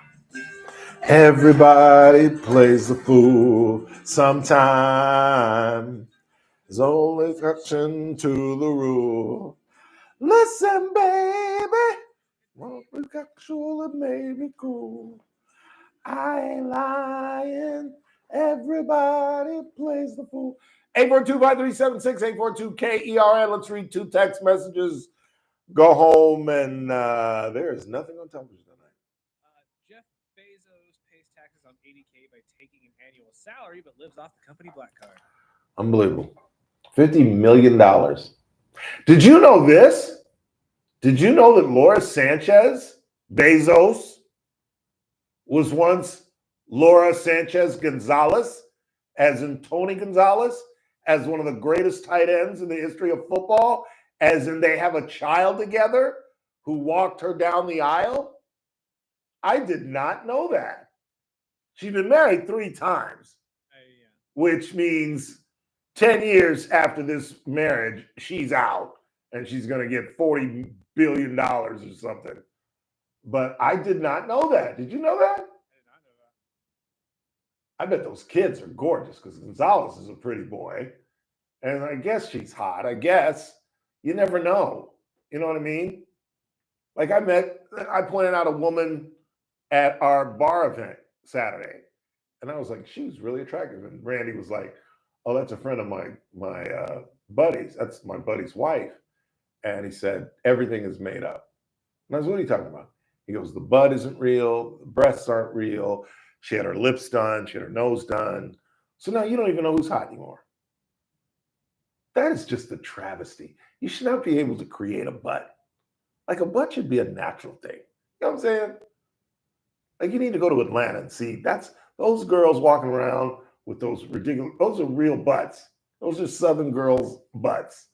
But now you can be 125-pound little blonde-haired white girl with a booty like a black girl. I just can't imagine just messing with your body like that. I don't know. Want to thank Dr. Jeet Singh, Kathy Abernathy, and all of you for joining us, especially those of you on YouTube at Current Radio. Appreciate it. Tomorrow's a Tuesday. No Teresa Goldner.